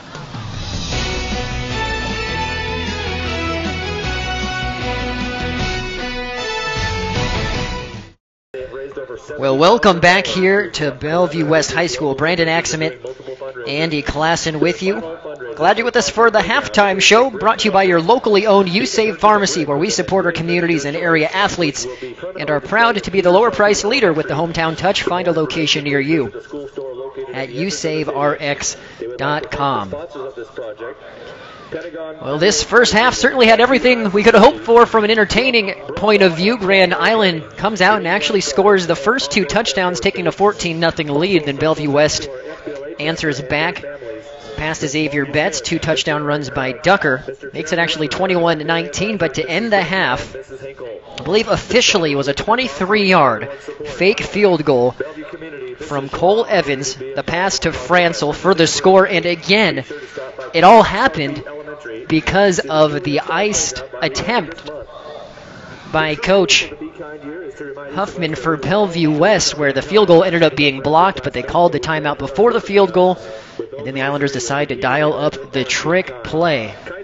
So let's take another look at it. You can't get enough looks, as there it is, Evans just stepping up, dropping it on a dime, Francel streaking. So 23 yards. I believe I said 16, but amongst all the excitement, it's officially a 23-yard score.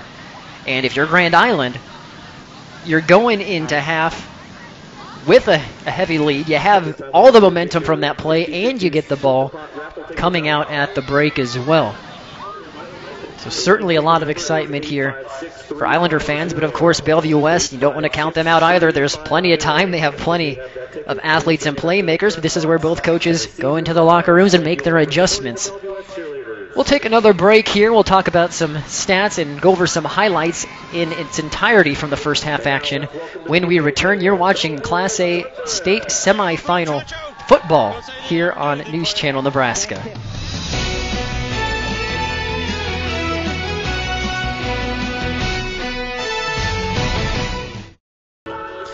And welcome back here to Bellevue West. We have ourselves a 27-19 ball game here on News Channel Nebraska. And folks, who we are showing you right now are the real heroes. There is a look at Hunter, part of our camera crew. You can barely see him, and as well he should be bundled up. And also Bridget, I don't know how she's smiling, and Jonah as well up top. And I kid you not, I'm in the press box. I'm wearing 4 pairs of socks, and I can't feel my toes.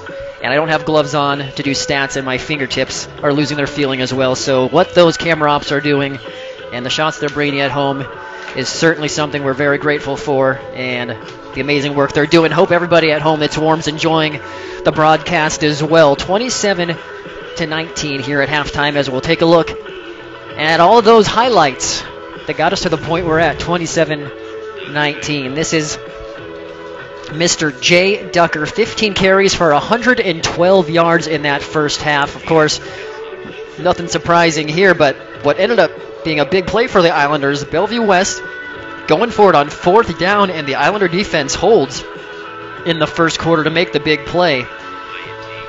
And that was after a Francel TD, but now you have Keyser going to the air, and Ace McInnes making the great play for the pick. So at this point it's 7-0 because Francel had a 2-yard score, and they go back to the ground, and John Riley has 5 carries so far, but that was a big 26-yarder for the score, making it 14-zip Islanders, 2:47 left in the first quarter. But Bellevue West, they're pretty good too, especially Xavier Betts in double coverage does not matter, making it look easy. The 22-yard connection from Keyser.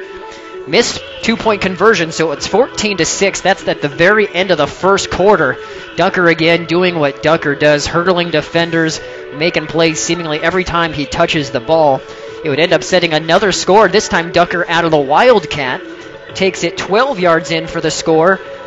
Thunderbirds again would go for the 2-point conversion and miss, so it's 14-12 with 8:45 left in the half. But then the Islanders would come back down and answer. Cole Evans with just 2 rushes, but he has 33 yards. That was a 20-yard pickup there, as he has had a great first half.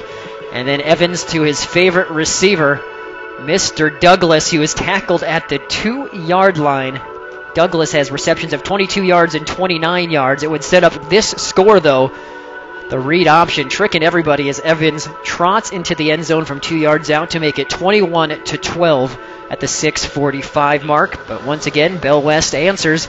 Ducker again for another trip to the end zone. 6 touchdowns in the playoffs alone. Coming into this one, he has now 8 in 3 playoff games. Really 2.5 playoff games, actually, at this point.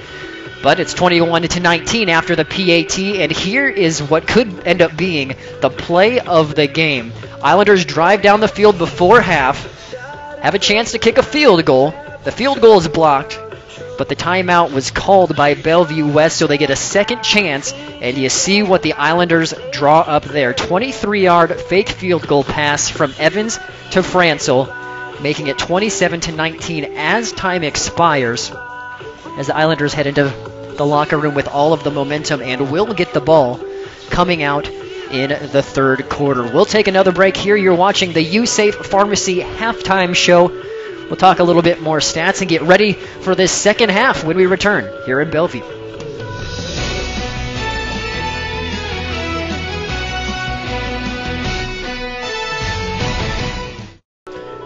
Well, players getting back out on the field here, getting ready to go. We still have the 3-minute time to run off, Andy, but certainly an entertaining first half. What are your thoughts and takeaways from everything we saw in those first 2 quarters? Well, yeah, this game has definitely lived up to the hype. We both knew that both of these offenses were really clicking on all cylinders right now, and you saw flashes of it from both squads. And I really appreciate how both teams have done a real nice job of mixing it up. They like to utilize the inside run, and that's really set up some passes for both teams down the field. We saw Sullivan Jr., Betts, Daly Jr. for Bellevue West, all 3 of their leading receivers getting involved. I really like how Huffman has, he's leaned on his playmakers, the guys that got him here. That's what he's going with. Then on the other side of the ball, Coach Tomlin's doing a real nice job, like staying offbeat, something he's kind of known for, using Franzel not only in the running game heavily in that first half, but then electing to go to him on that fake field goal. A lot of teams elect to go with their sure-handed tall receiver. Grand Island, they'll just go with whoever. And Franzel seems to be the guy here tonight once again for the Islanders. Whether it's the trick plays, the running plays, or some sneaky passing plays, Franzel's been the guy. Well, looking at the stats, you have Ducker with 112 yards, so he's on pace again to hit the 200-yard mark like he has in the first 2 playoff games.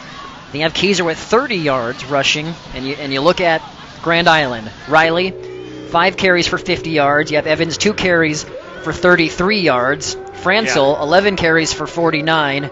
Sykes with 2 carries for 3 yards as well. Yeah, we talked about how Bellevue West really has a balanced offensive attack across the board, averaging 240 yards passing per game, averaging 227 yards rushing per game.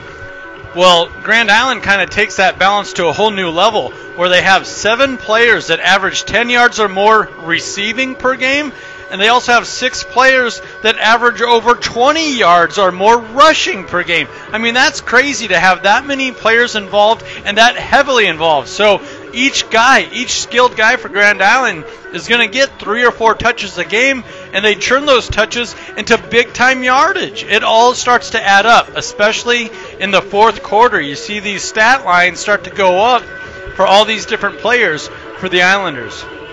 Well, through the air, you have Carson Cahoy leading Grand Island with receptions. He has 6 catches for 36 yards. Brock Douglas, the big play threat, 3 receptions, 58 yards. Riley with a catch for 3 yards, and Franzel, that big one, 1 reception for 23 and a touchdown. Now, for the Thunderbirds, to the Islanders' credit, you don't have a breakout receiver yet. Now, you had Betts with that amazing highlight reel catch, who is leading the Thunderbirds with 3 receptions for 42 yards and a score. And you have Daly Jr., 3 receptions for 31 yards. And then you have Brown, Nate Sullivan with 16 yards, Brown with 8 yards. But you're not seeing those video game-like numbers yet. which again, we've only seen one half of football. Well, I think a couple different things happened there to Bellevue West early on in that first quarter. They kind of got them out of their game plan. First off, they tried to work the ball downfield, and McKennis made a real nice adjustment for Grand Island, came back and got the interception. That kind of shied them away from trying to work the ball downfield. And then you had a quick 3-and-out back-to-back there. And then they were allowed to kind of get into an offensive rhythm, scored those 2 touchdowns right in a row midway through the first quarter into the second quarter, pulled the game back within 2 points. And I felt like a lot of that came on the legs of Ducker, and I would not be surprised if big number 8 gets to tote the ball here at least 10 to 15 times in the second half, because that's where the success has come from for Bellevue West. Even in the passing game, it's predicated a lot of it off the play action when Ducker is bursting through the line. Well, on the other side of the bracket as well, you have Omaha Burke leading Millard West 21-14. That second half just started.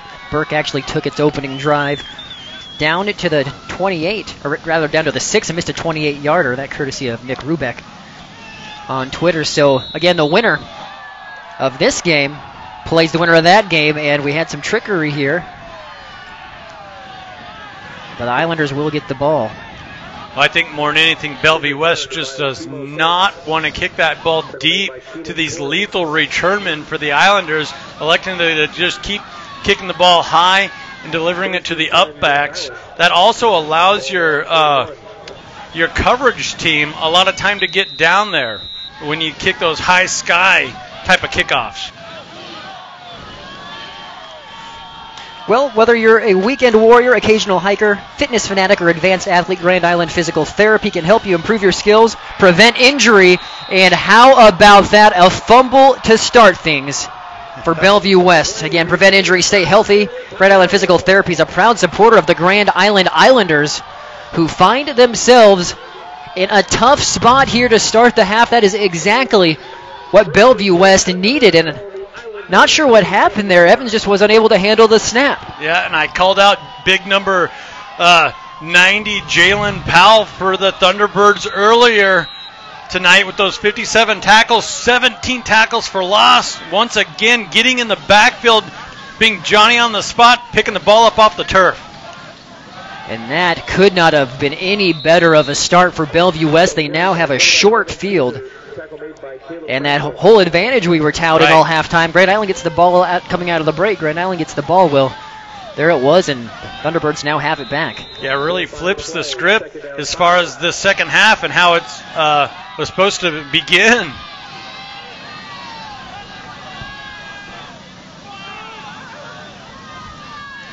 So Keyser here on 2nd and 5.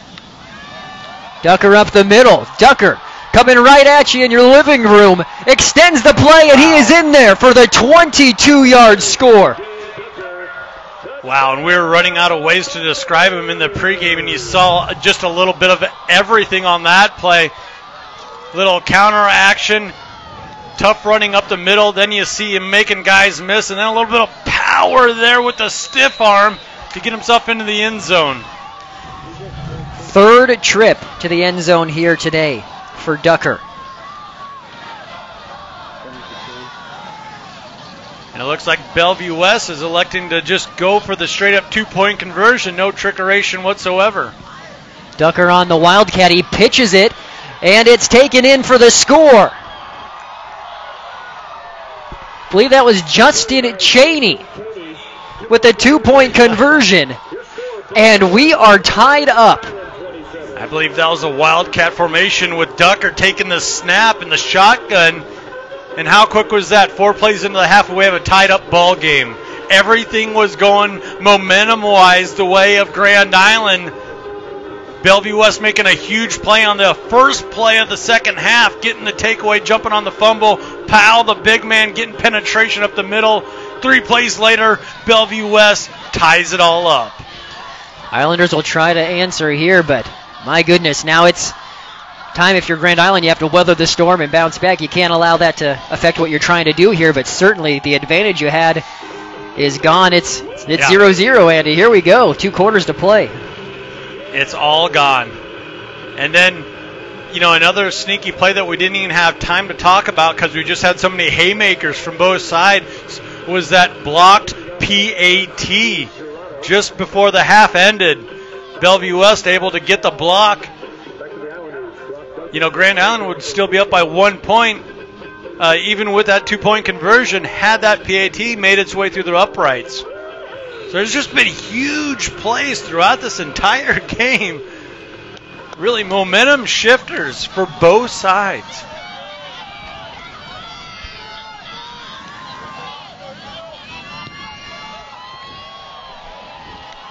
So here we go. Ball fielded near the 5.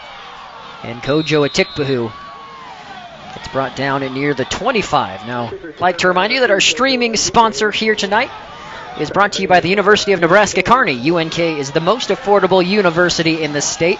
Quality academics matched with low tuition makes the University of Nebraska at Kearney a wise choice. Apply today and start making a difference. Visit unk.edu.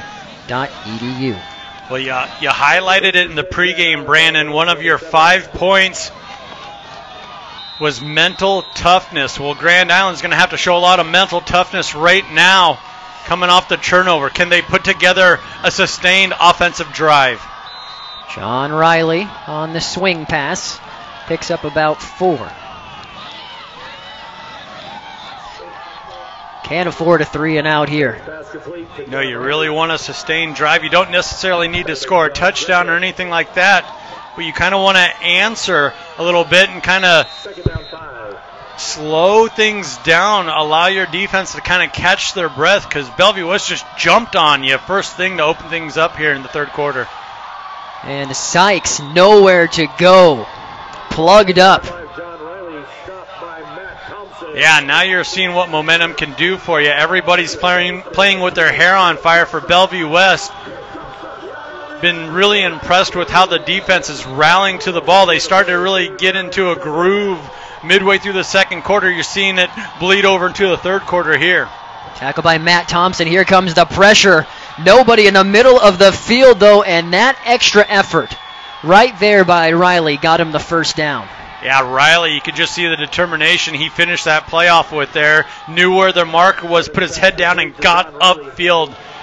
And what an excellent game of cat and mouse we're seeing again from these two coaching staffs. It felt like Grand Island knew the blitz was on, so they had a quick hitter to try and get the ball to one of their playmakers, Riley, right up the middle, right behind the blitz. This time, Evans keeps it, throws the ball, and Sykes was in the area, but how did he avoid that sack? My goodness. How do you avoid the sack? And then you're thinking, oh my goodness, is this going to be another interception? But I'll tell you what, we've seen Evans do that a few times throughout the season where it might not be like the most disciplined play, but he has the arm strength and the whereabouts of himself to make it work. And he was hit hard, too. Going back to the air, tip drill, and it bounces off of Kyle Sextro's helmet, I believe. So it took a couple of tips and is going to bring up 3rd and 10. Yeah, you called it tip drill. I think it went off two different guys' hands here.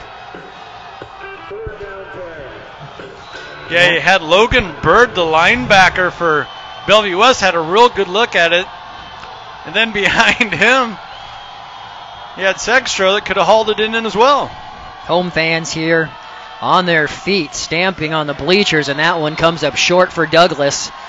And the Islanders are going to have to punt. Even if that throw wasn't short, Jack McDonald, the 5'9" sophomore defensive back, made one heck of a break on the ball. If that would have been a better delivered ball, he might have came away with another interception. Back for Bellevue West, Caden Hayes and Gannon Spahn. So Spahn back deep to return. Short punt. It does take an Islander bounce.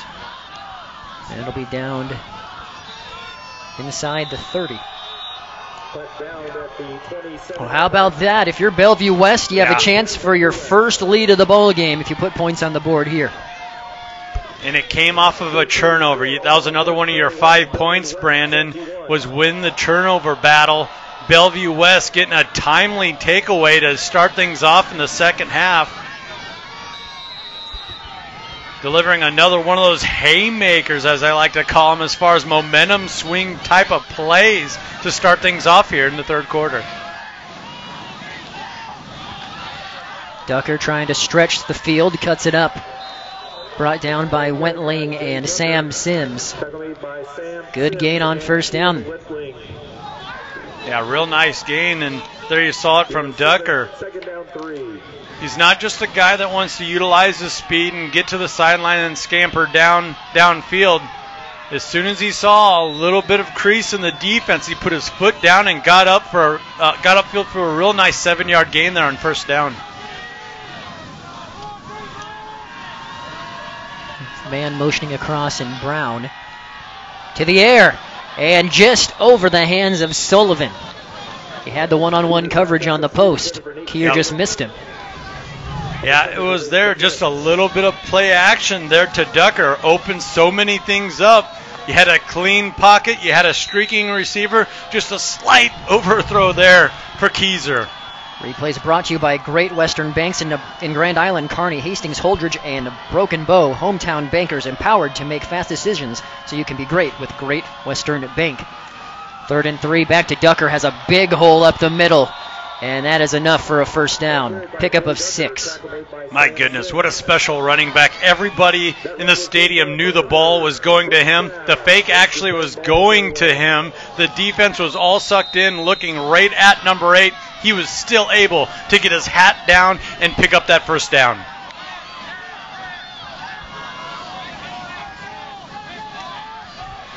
First and 10, ball on the 41. Brown motioning across. Plenty of time for Keir.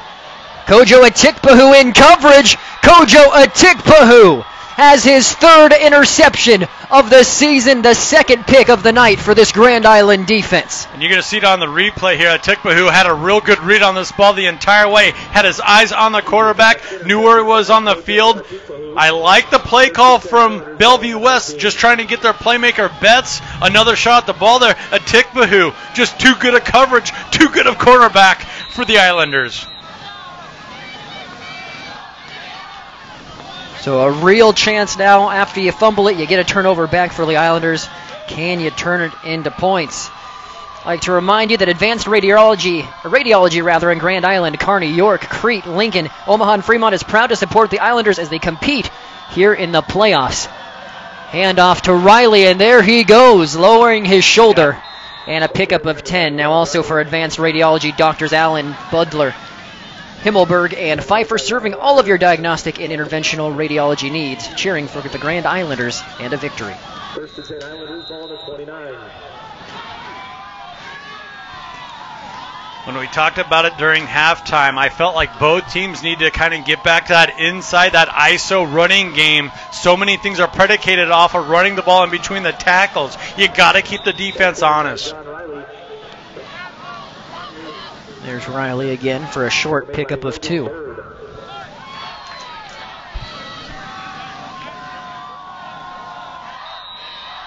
Gain of 3 in the play, second down 7. So again, after you saw a heavy dose of Francel, you see 2 carries by Riley, and now it's Francel again lined up next to Evans. He's keeping the Thunderbird defense guessing. Quick hitter out to Douglas, who's brought down at about the 40. And he'll be close to a first down. Looks like they're going to mark him just short. Yeah, that was a really well-designed play there. Not only did you get the ball quickly to your playmaker Douglas, he had a real nice wall of blockers that was out in front of him as well. Everyone doing their assignments right now offensively for Grand Island. Looks like we're going to have an official timeout for the measurement here.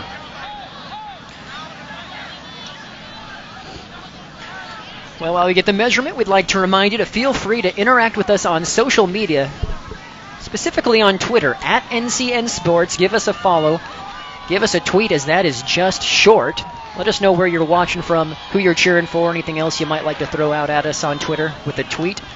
We do check that Twitter account. We'll give you a shout-out live on the air. Again, at NCN Sports. It's about 2 chain links, Andy. When we've seen Coach Tomlin kind of gamble a few times throughout the season, if they don't pick it up on third down, I wouldn't be surprised if they line up and go for it again on fourth down. And Cole Evans, such a big athletic guy there as your quarterback, I'll just get him under center, tell him to lean forward. Just quarterback sneak, pick me up the first down. But we're going to go shotgun here. And spinning away for the extra effort. And the first down is Francel. That play was dead before it started. My goodness, that guy was dead to rights. Jalen Powell and the other big guys for Bellevue West got real good penetration, stuff the run. You saw it right there. And then he was backed up by the linebackers and the free safeties coming up, rolling up. Francel, some determined running right there, picking up the key first down. And here he goes. Francel up the sideline and brought down near the 30. Caleb Francel cannot be stopped. Caleb Francel's having himself a whale of a ball game here. He's getting it done in the passing game, the running game. When they need a play, how fitting in the pregame, Brandon, you said he's a guy that they lean on when they need a play. He's making some big-time plays for Grand Island here in the third quarter. 28 yards there on the pass and catch. Islanders driving. Low snap. Evans has Douglas in the hole of the defense, and he dives, and he makes the catch.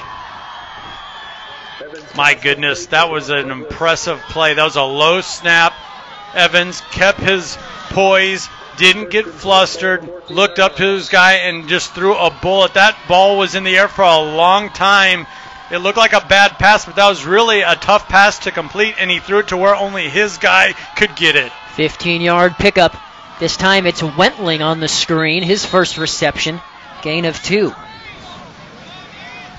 Another look at this Douglas catch. He is nearing another 100-yard game. Yeah, and look at the window that Evans had to deliver that ball over the linebacker, but outside of the corner. That was really good coverage for Bellevue West. You saw number 48 out there, John Goschel. He was in perfect position. Evans just fitting the ball in a tight window. Now it's Sykes with the carry. Sykes up the middle, tackled at the 6. Ball carried by Timo Sykes. Yeah, well, we saw Bellevue West open up this second half with real good timing, real good pace offensively. Now you're starting to see Grand Island's offense kind of answer that and come to life themselves. 3rd and 2. Sykes again on the keeper. Legs churning, this will be close. Ball carried by Timo Sykes. I'm not sure if he got it, Andy. It'll depend on the spot, but he got right to about the 5 from what I could tell, which will make him about a yard short. And then it'd be a huge decision here. It is. It's going to be a long yard short here. But no hesitation from the Grand Island sideline. They are going for it. T formation shotgun. 4th and 1. You have Sykes to the left of Evans. Francel to the right. Snap taken. Sykes around the corner. He's going to make it, and Sykes is in there for the touchdown. What a read from Cole Evans to Sykes. It looks like he hesitated on handing the ball off to Sykes. Then at the last second deciding to go to him. Let's take a look at it on the replay here. What a read. What a call. Gutsy call for Jeff Tomlin and the Islanders. Huge answer midway through the third quarter. That is Sykes' 7th touchdown of the season. Wentling's PAT is through. Grand Island back up by 7 here. 4 minutes and change left in the third. Don't go anywhere. You're watching Class A playoff football on News Channel Nebraska.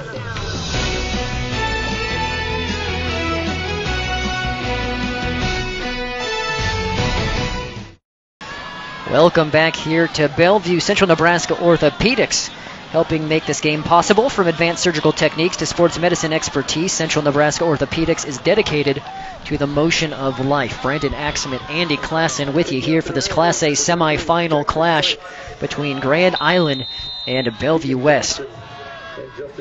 Well, if you're a Grand Island fan, that offensive drive was a thing of beauty. They played with real good tempo, mixed it up run, pass, using an array of players. Sykes capping it off with a touchdown.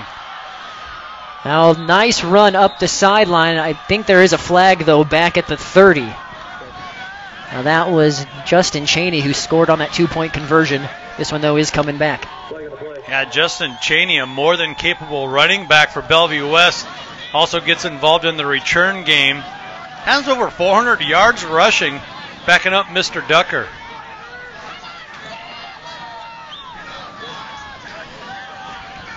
We'll see how far back the Thunderbirds will have to go. Yeah, and how many times when you see a nice return, whether it be in the punting game or kick return game, you just kind of look around and survey the field for that flag, and it just seems like more times than not you see it. Bellevue West with a costly holding call on the kickoff return. All the way back to the 20.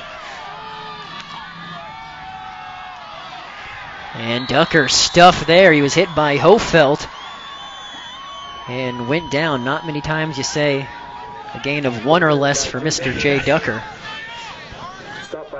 Now, Mr. Ducker has a 7-yard average per carry. Very impressive. And that's what I was getting at in the pregame. He's not just a speed demon, runs with great power. He really knows how to finish off those runs. The pile usually moves forward. And another flag before the snap.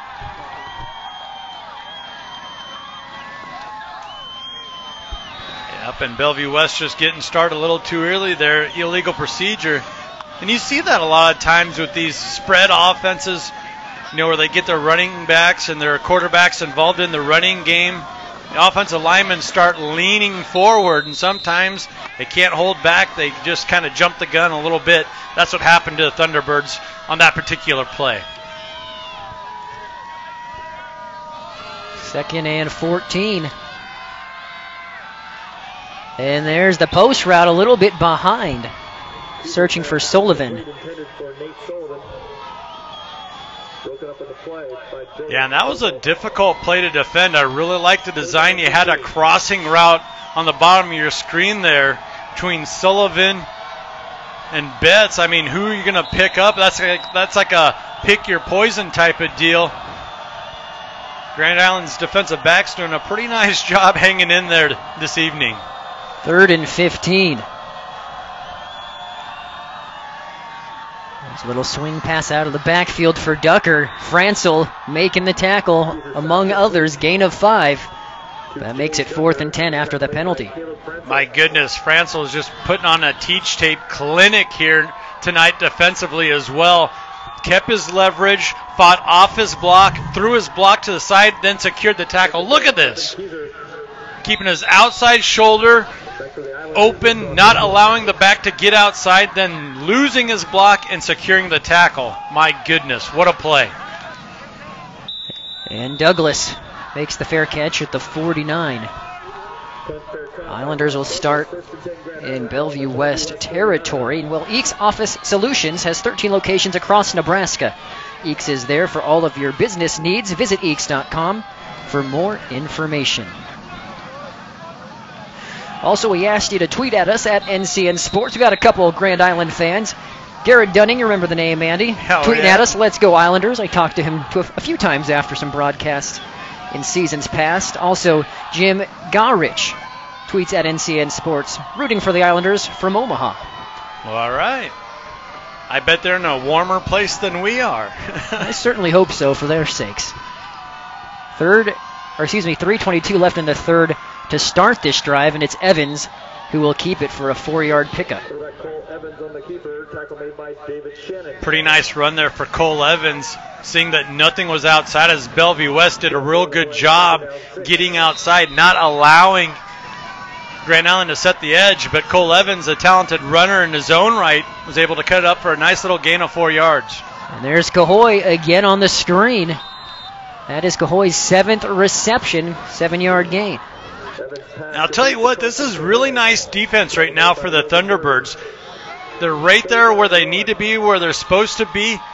It's just that Grand Island's playing with a little bit of pace and just staying a half step ahead of the defense. Francel jumping, hit in midair, then taken back. But not before a first down. You had Caden Hayes making the tackle. Hayes making a real collision there at the end of the play, bringing Francel down. Not a lot of folks want to stand in front of a guy like Francel when he's running with that type of determination. 1st and 10 from the 38. You had the pass fake, and interesting there. I saw a lot of grabbing on the far sideline. Grand Island is clearly wanting a penalty. Sykes was the intended receiver. See another look at it here. Yeah, Sykes took a while to get up here, and a lot of times, especially in the collegiate and pro games, that would be considered a defenseless receiver, so you're not allowed to take that shot. Carson King may have got away with one there from his free safety position. I'm just glad that Sykes is okay, as he took a little while getting up. Looked like he got his bell rung. Seems to be okay. So 2nd and 10, Sykes stays in. You have Sextro and Douglas split out to the top of your screen. Riley in the backfield next to Evans. Now he splits out. And there is Sykes. They go right back to him, and he's tackled for a loss. There's a gang of Thunderbirds in the backfield. Yeah, Jalen Powell leading the charge there. He's been living in the backfield of Grand Island all night long. Talented edge rusher. And here you see him flip to the side of the field. Big number 90 always has the outside responsibility. With his speed, that's where you want that rusher to be. 3rd and 12, and that was just in front of Douglas again. He would have been short of the sticks. So Grand Island forced to punt. Bellevue West defense does its job. Yeah, you really got to credit the Thunderbird defense, as Grand Island was really starting to get into a groove. Kind of found some rhythm offensively. Thunderbirds made some adjustments, rallied to the ball. Now, I'll tell you what, Grand Island was prodding. They were trying to get to the outside there. Got to credit the Thunderbirds for not allowing that to happen, playing with real good leverage. Jurgensmeyer, fair catch at the 9. As Wentling was there. So a long field here for Bellevue West. Caden Hayes made the fair catch. They have 91 yards to go. Well, Family Eye Care Center is a proud supporter of Islander athletes and their families. At Family Eye Care, they know how important good vision is on and off the field.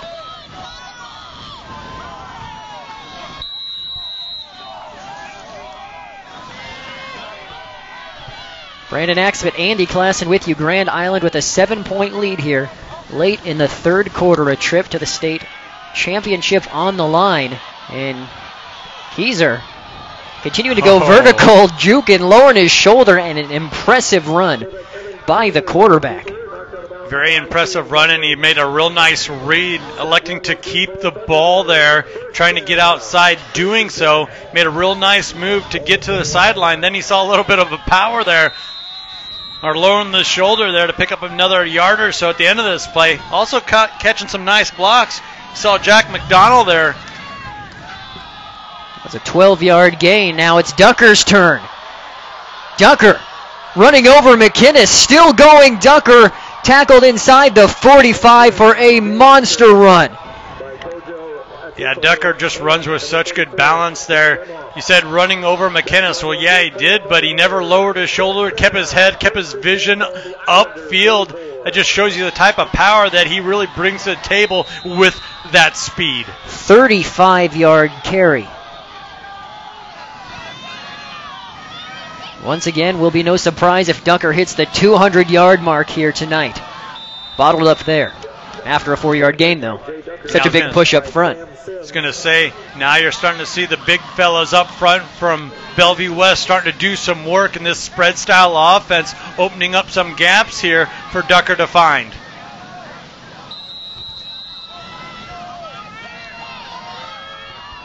Second and 6.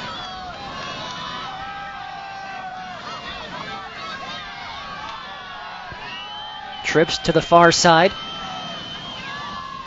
Keyser on the keeper. And he gets around the corner again. Forced out by Sextro. but not before another nice little gain. Yeah, it's a nice gain, and what that really does is it keeps their offense on schedule. They're not getting behind the sticks here. This is a third and manageable now, and really you have your entire playbook at your disposal. 3rd and 7, 3rd and 6 here. You can elect to run the ball, pass the ball, and if you don't pick it up on 3rd, you kind of get the feeling that Coach Huffman might go for it on 4th down now. He's well past his own 30, which is kind of his cutoff point when going for it on 4th, if it's about 5 yards or less. Like a Madden video game or something. Well, here we go, 3rd and 6, Ducker. He didn't get it. So you would imagine we're going to see a 4th down attempt coming up. It'll be about 2.5. He didn't get it, and the offense is staying on the field, so that's exactly what Coach Michael Huffman was thinking. We have 2 plays to get 6 yards. Uh-oh. Ducker slow to get up. And looks like it may... I mean, you can never really tell if it's a cramp issue or something worse. 5 seconds, though. We'll take another look at things here. See, tackled by Sims, and may have been a knee-type issue, just judging by the way he went down.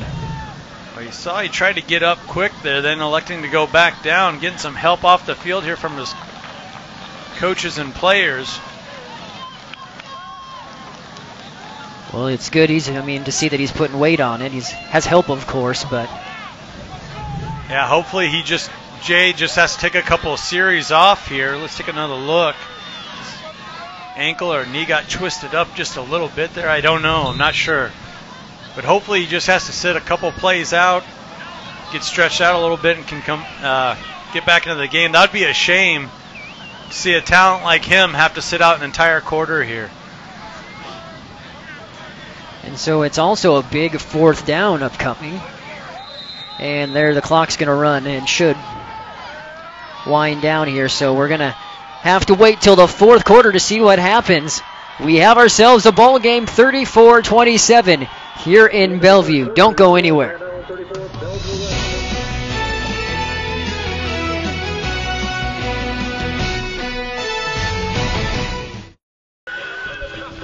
"12 minutes to decide this one, Andy, here at Bellevue West High School. Number 3 seeded Thunderbirds trailing the 7th seeded Islanders by 7, and a big 4th down upcoming. We saw Ducker go out with a leg injury of some sort to end the 3rd quarter.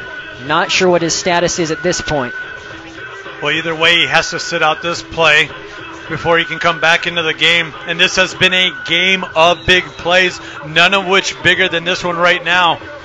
It's 4th and 3, 4th and a long 3.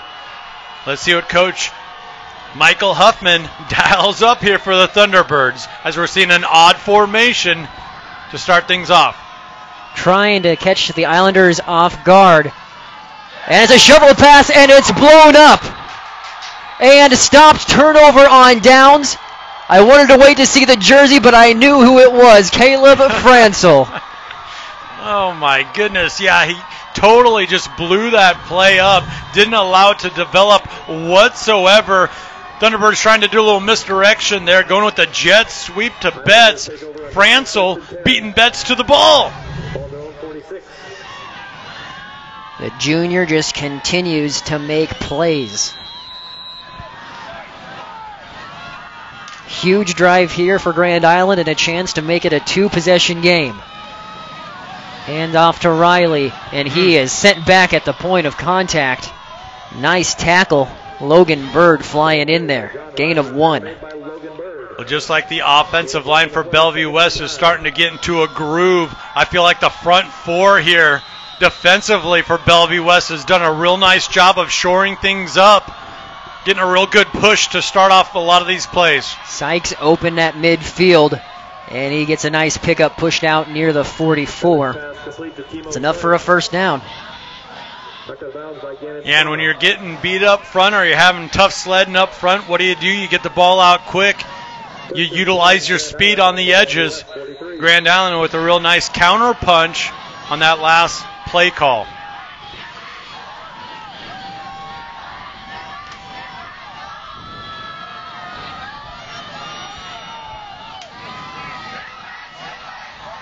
This time Evans keeps it, has Cahoy out on the sideline.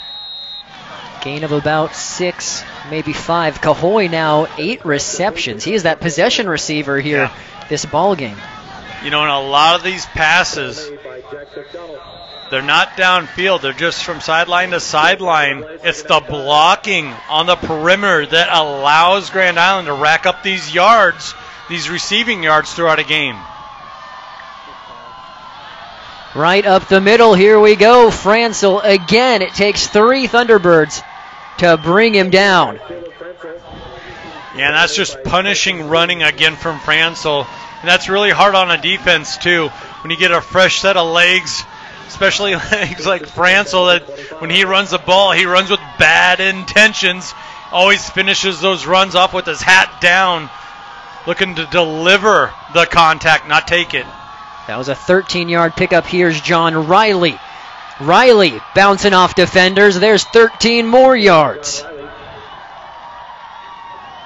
Yeah, now you're starting to see the tempo that Grand Island plays with really starting to gash this Thunderbird defense. First and 10, ball to 14. Islanders quick to the line here. Ball on the 14.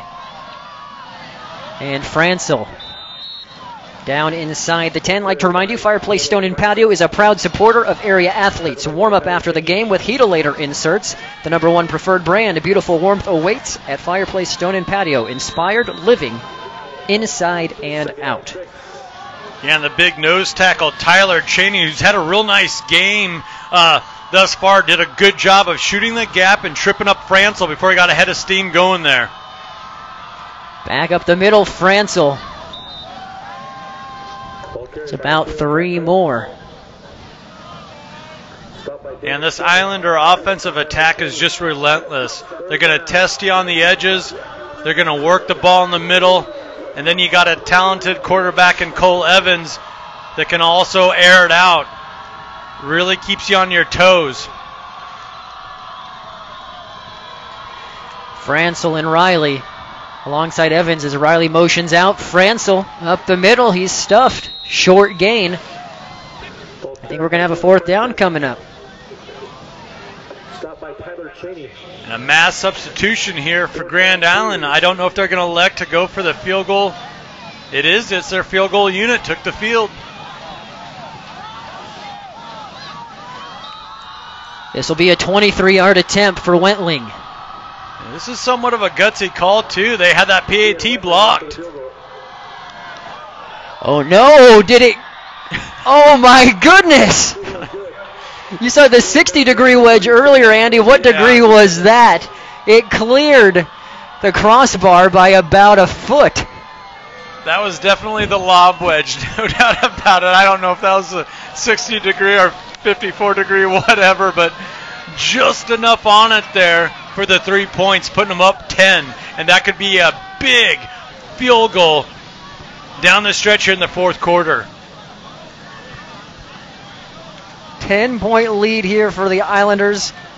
We'd like to remind you this broadcast help made possible by Floor Pros. Islander Athletics proudly supported by Floor Pros in Grand Island. The name says it all. Desire new flooring for the holidays? Turn to the experts at Floor Pros. Like the Islanders, stand on excellence at Floor Pros.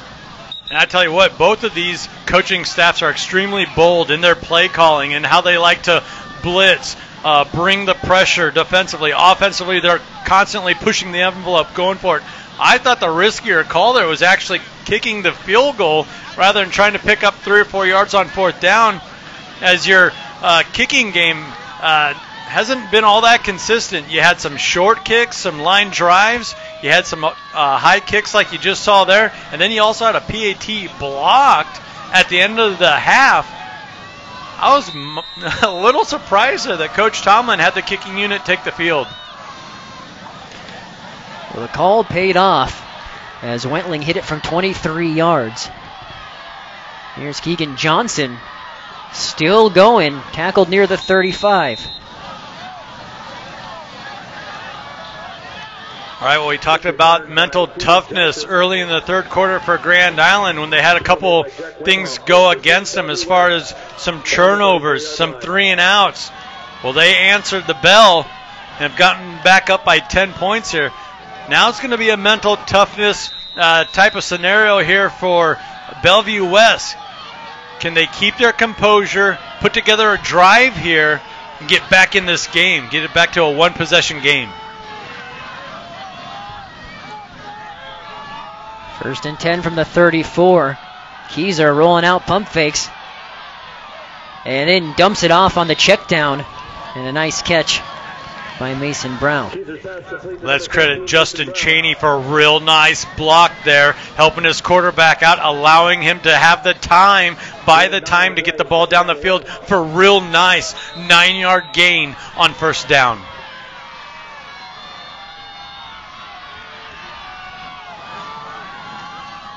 Second and 1.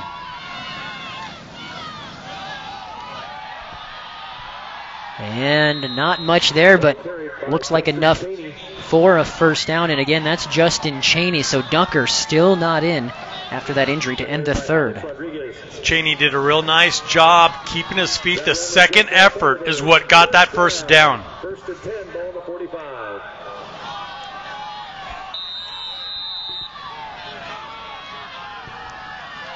And Ducker's right in front of us, sitting on the bench with his helmet off. Not sure what's going on down there. This time Keyser will pick up 4. Tackle made by Sam Sims. Sims making the tackle on the play. Yeah, Keyser's done a real nice job when he's elected to keep the ball and run it himself. He's picked up some big-time yardage tonight on the ground, not just through the air. It's back to Cheney, who picks up 3 more. Ball carried by Justin Cheney. The third and about 4 here, but when you have a 1,600-plus yard rusher go out in the fourth quarter of a playoff game, it certainly impacts your playbook and your play calling. Third down 4. Yeah, it does, and I don't think anybody here would deny that from either sideline. Bellevue West, though, having to battle through the adversity while Ducker is on the sideline, and that'll move the chains. Betts with the catch. Keyser's pass complete. Gain of 9. That was a real nice route for Betts.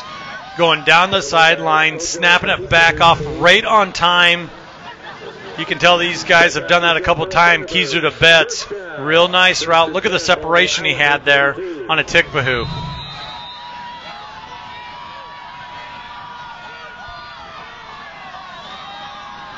So Betts getting his mouthpiece situated.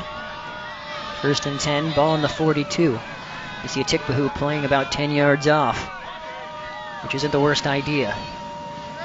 Now, and Betts is also 6'3", so you can't forget about that. Well, here it is, a Tikbahu against Betts, and Betts unable to haul it in when he came back. Now, that was just a little bit underthrown. Otherwise, if you have a jump ball between Betts and a Tikbahu, you like Betts' chances. Yeah, and a Tikbahu did a real nice job of adjusting to this ball again. I mean, he has his hands full here, but he keeps his eyes back at the quarterback. He had that kind of pinned down from the get-go. 6:48, second and 10.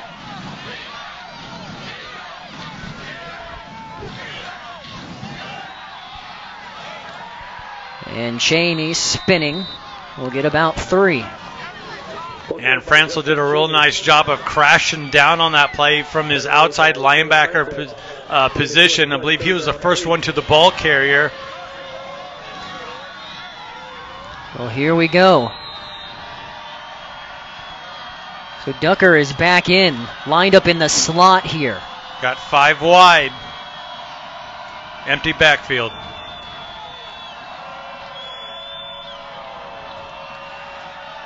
And Keyser going to the sideline, and Betts makes the play. Now there's the athleticism that we knew Betts had here. Getting to the sideline, then getting his feet down after the extension. Look at that catch. Excited number 15 there after the catch. 18-yard pickup for Betts when they needed it most. First and 10 now. Ball in the 22. They fake the handoff to Dunker. And Keyser tackled by a gang of Islanders after a pickup of 3. And I was saying excited bets. He kind of spiked the ball there at the end of the play there. I'm glad the officials didn't throw the flag on him because I don't believe he was showboating or anything like that. He was just so excited, elated that he made the play. You got to allow those guys to have some fun out there. Betts 5 receptions, 70 yards. And there's Ducker's first carry since he went out with injury in the third quarter. Yeah, look at the attention that he brings to himself. 3 down linemen were all keyed on him. You also had the linebackers, I felt like, were kind of nudging forward, leaning towards where Jay Ducker was leaning as well. 3rd and 8.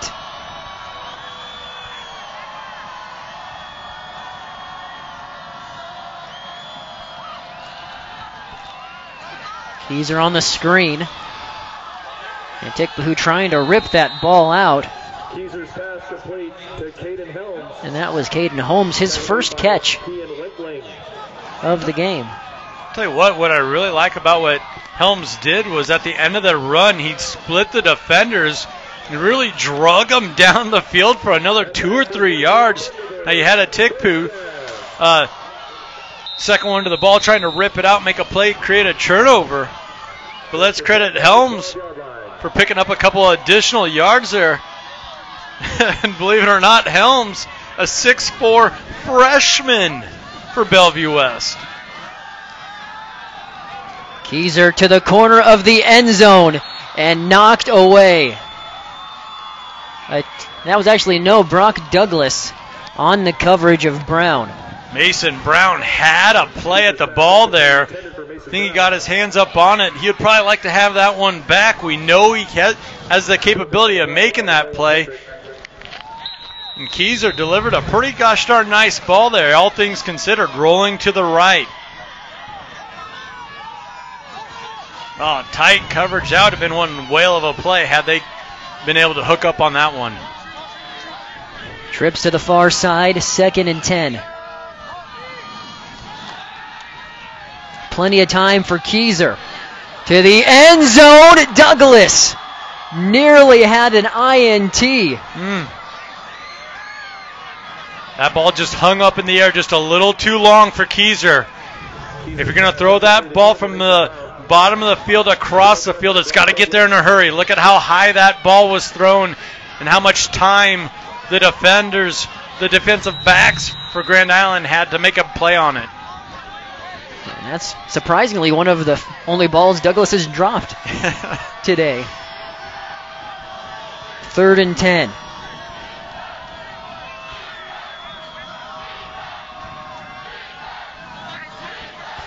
Ducker in the backfield alongside Keyser. Pressure on the outside here from Hofeld. Keyser gets outside of it, throws it, ball popping up in the air and hits the floor. And we have a 4th down. It looks like we may see the kicking unit here. A little bit of a delayed blitz there from number 22, Jordan Holdfeld. I thought he was doing a real nice job of going in there under control, forcing Keyser to make a decision. Well, Keyser was still able to elude the rush, going outside and nearly connecting with his winners receivers there to pick up a 1st down. All to no avail, though. 28-yard attempt here from Cruz Gerardo. And he missed it. Gerardo. Hold it. Hold the phone here. Pushed it. We have a flag. And judging by the body language from the Thunderbirds, they're going to get another shot at this. It might have been an offsides for Grand Island. They had a couple of rushers on the edge there. They got there in a hurry. I think that's what it was. Maybe an offsides. A hold on Sam Sims is the call. See what Sims did there. He tried to grab his man and pull him back, allowing the blitzer behind him. Well, that was a huge call there. 10-yard penalty First down. Yeah, first and goal. Ball on the 4 yard line here. My goodness, what a potential game changer. Wow. Well, now. Oh, no. Okay, so now it's back to fourth. I was going to say. Yeah, they had the markers. up. Okay, so it's fourth down. It's a shorter field goal. Right. And Cruz Dorado will attempt this. It'll be a 24-yarder, excuse me. Snap is down. And this one is good. One possession ball game. That reminds me of the first quarter call where Bellevue West tried to ice the kicker, called the timeout. That allowed Grand Island to change up their play call, getting a touchdown just before the half on a fake field goal attempt. More of the same here. Bellevue West missed the field goal. Penalty from Grand Island negated the miss, gave another shot at it. They complete the field goal on the second try. We're going to take a break here. A little over 4 minutes to decide this one. 7-point ball game here in Bellevue.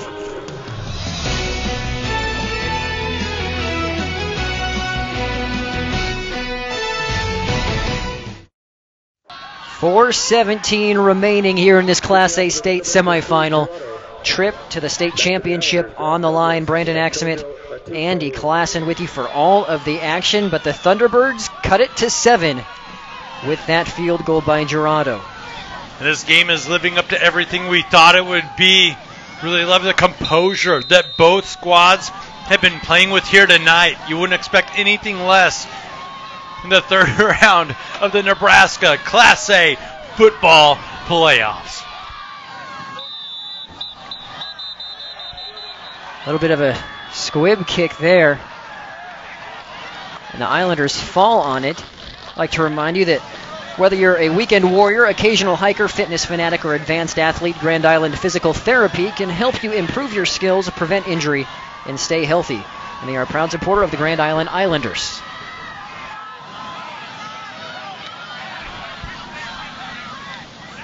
So I think that Bellevue West may have been looking for an onside kick there. They jumped the gun, did not allow time for the whistle to blow for the officials to actually signal that it's a live ball.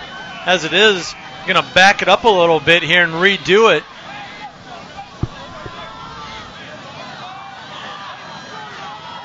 For both sides here tonight.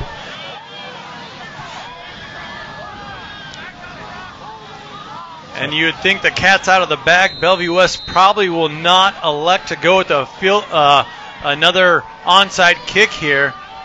They just got to have faith in their defense that they can hold GI to a 3-and-out and get the ball back. And there's the boot when this one out of play. A legal procedure.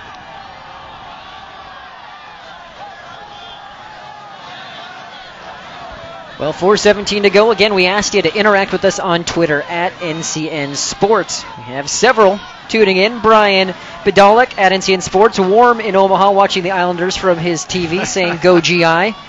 We have a Bellevue West fan, the faux Coach Woodard. Says, hey, right. NCN Sports, I heard you wanted fans to tweet in. Awesome. Grand Island team is very good, but I'm cheering for Bellevue West. Okay, thanks. Thank you, faux Coach Woodard. As well, you also have Colton Keyser saying Francel is balling out and making plays. Go GI as well. Tweeting at NCN Sports as we are back in action here. To the ground for Riley. Pickup of 3. Yeah, now you're starting to see Bellevue West really pin their ears back. Trying to get into the backfield here. Cause a turnover. They're not just blitzing for like a passing style of blitz. This is a little bit of a run blitz where they're trying to stay gap responsible but still try and force the action.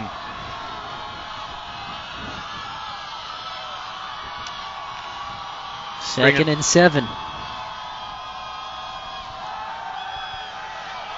And Evans is trying to find Riley, and he was plugged up by Tyler Cheney.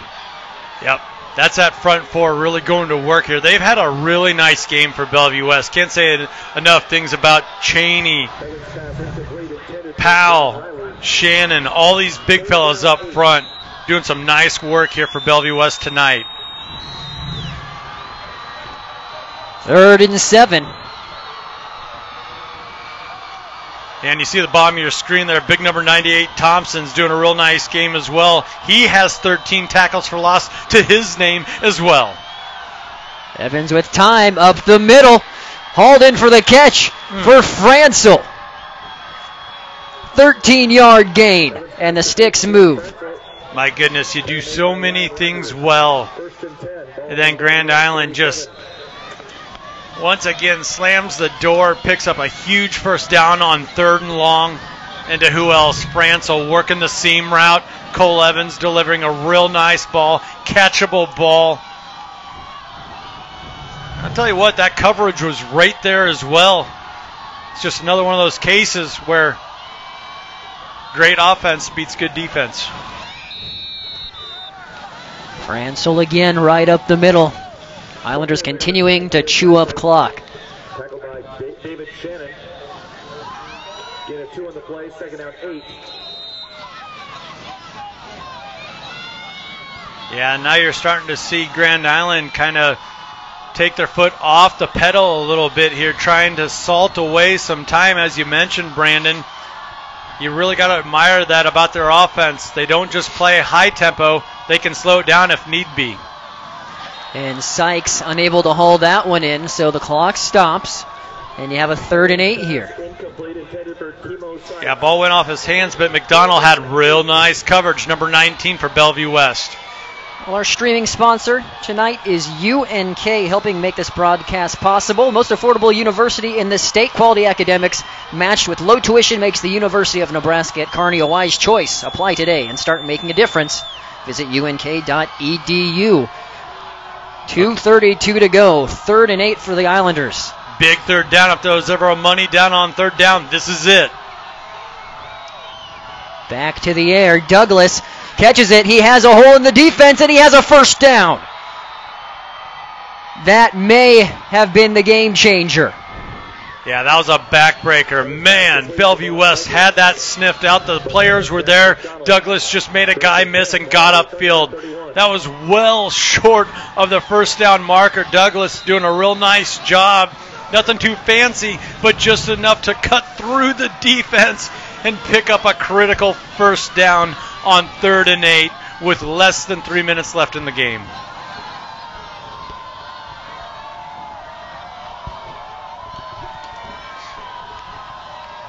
Bellevue West still holding on to its timeouts for now. There's Francel for about 4 more. And here comes the 1st of 3 for the Thunderbirds.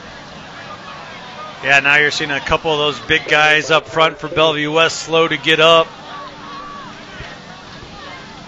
Shannon, Cheney, Thompson, Powell, all these guys have just had a solid game all night long. Really kind of forcing Grand Island to get out of their comfort zone as far as forcing them to pass the ball, that short passing game, a little bit more than I feel like Coach Tomlin wanted to do, especially early on.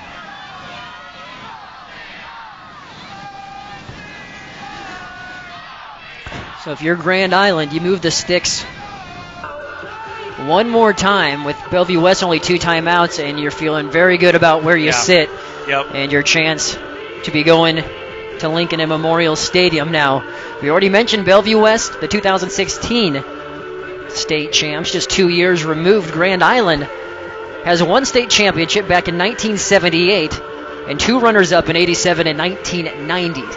So what are you saying, Brandon? They're due? They very well could be. It's been since 1990. You got to do the math quickly, but that is the last time this Islander program was in the state final. Yeah, and they've always had a solid program, especially under Coach Tomlin. They're always knocking on the door, and it just felt like, we've been covering them a little bit the last couple of years. A lot of the bounces have been going against them. Well, this year we're seeing a lot of those bounces, some of the breaks go their way. Here's Francel to the second wave of defenders, and he is just short. of the first down, it looks like. I guess we'll see on the spot.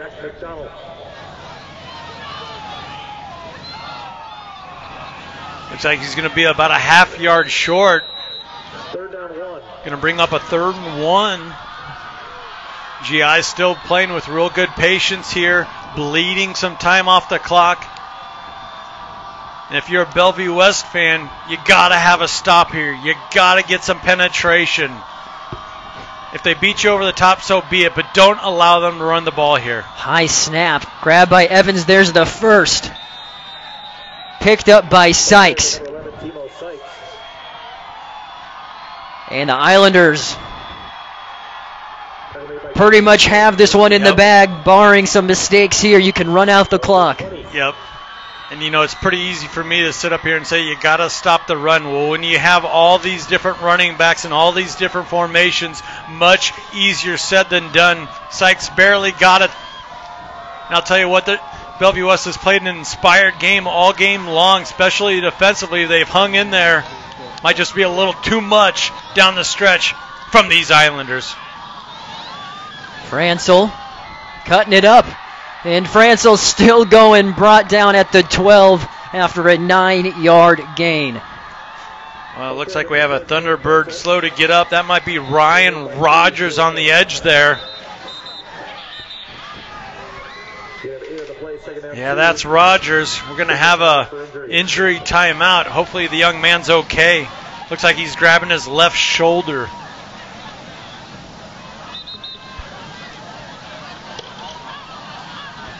Second and 1 upcoming. These teams had met once in the playoffs before, back in 2013. That was a game Grand Island came out on top of 35-27.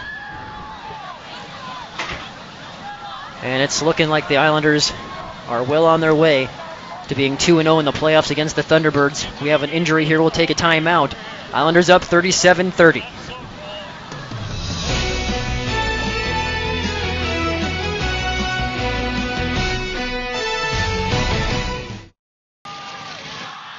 Welcome back here to Bellevue West. You see Ryan Rogers being helped off the field here. Yeah, he's in a lot of pain. You see he doesn't want to put any weight on that left leg.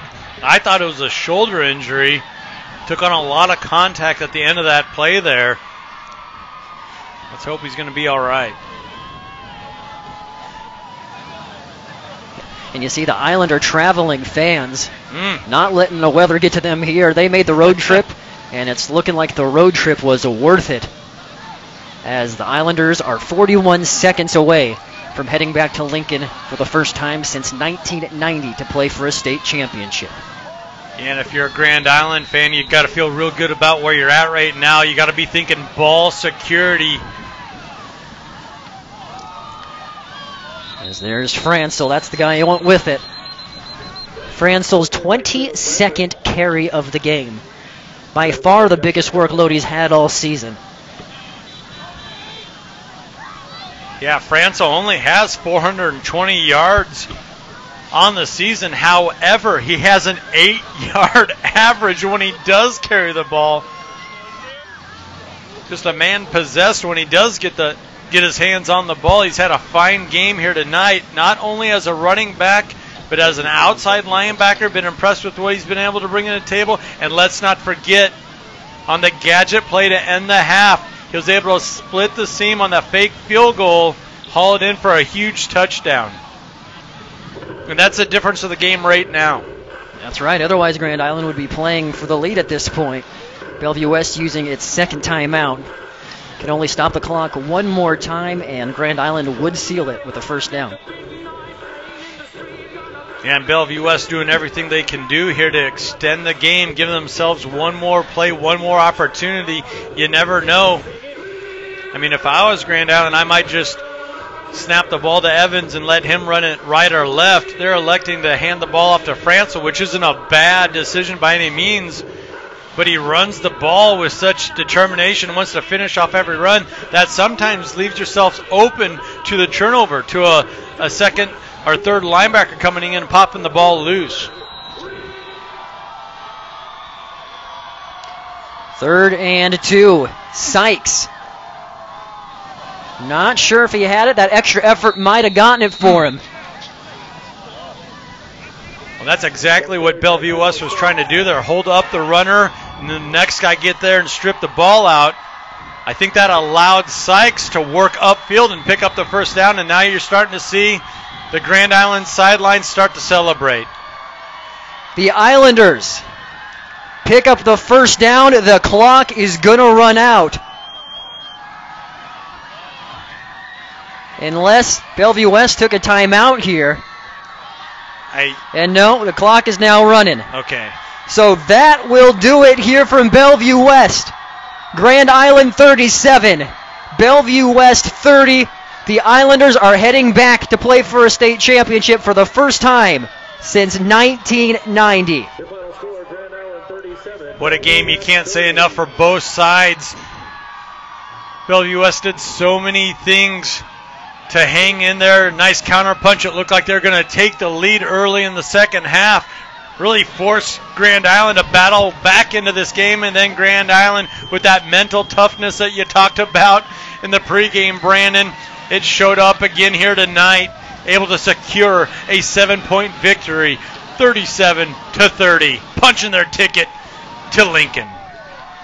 Do not go anywhere. We're taking a break. We'll hear from Coach Tomlin, our player of the game, and wrap things up. Grand Island is celebrating. Also, do not forget, for our TV viewing audience, we'll be going back live at Ball's Sports Bar in Grand Island, where we will be wrapping up our post-game coverage live from Ball's, where we anticipate there is a lot of excited Islander fans. For our online audience, if you can get to the TV, check it out. We are going to be going from Ball's live. But for now, we're taking a break, and we'll hear from Coach Tomlin and company coming up.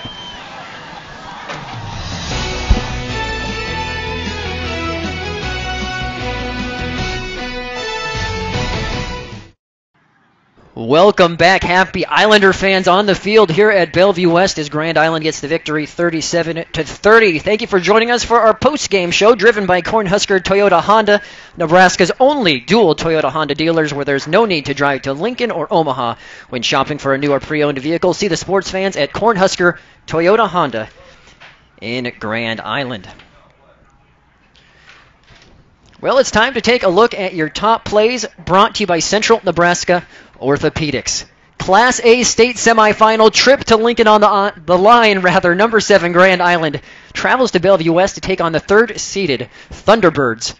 And here we go, starting things off. John Riley, 26-yard touchdown.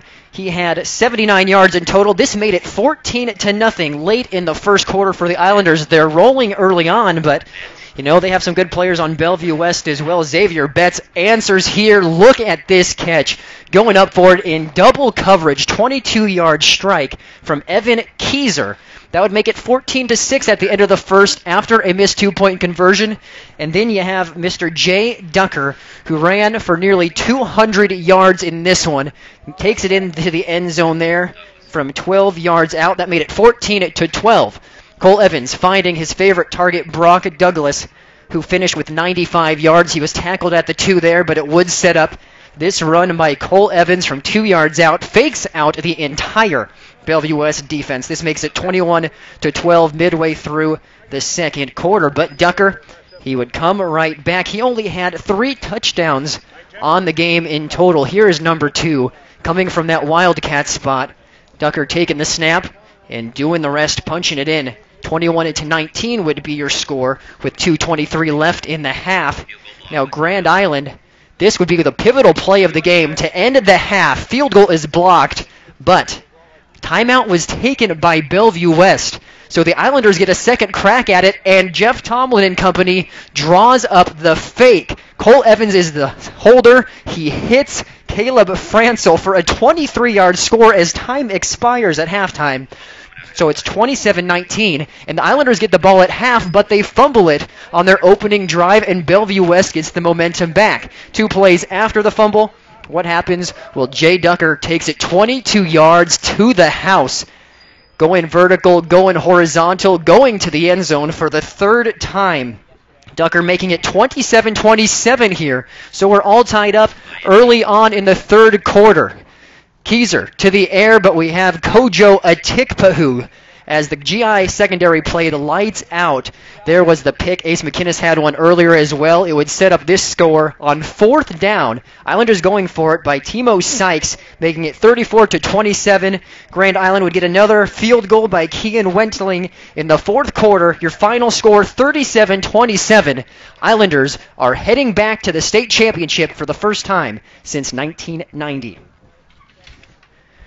Well, we'll take another break here, wrap things up. Coach Tomlin's down on the field as well as our player of the game that we'll talk to. Let your skills pay the bills. We'll check out the player of the game as they are on line at dreamitdoit.com. Player of the game coming up. And also we'll talk to Coach Tomlin as well. Brought to you by Roe Buick and Roe Chevy. Proud to recognize all the outstanding area athletes who play with pride. Visit rowcars.com. We'll be back to wrap things up here from Bellevue.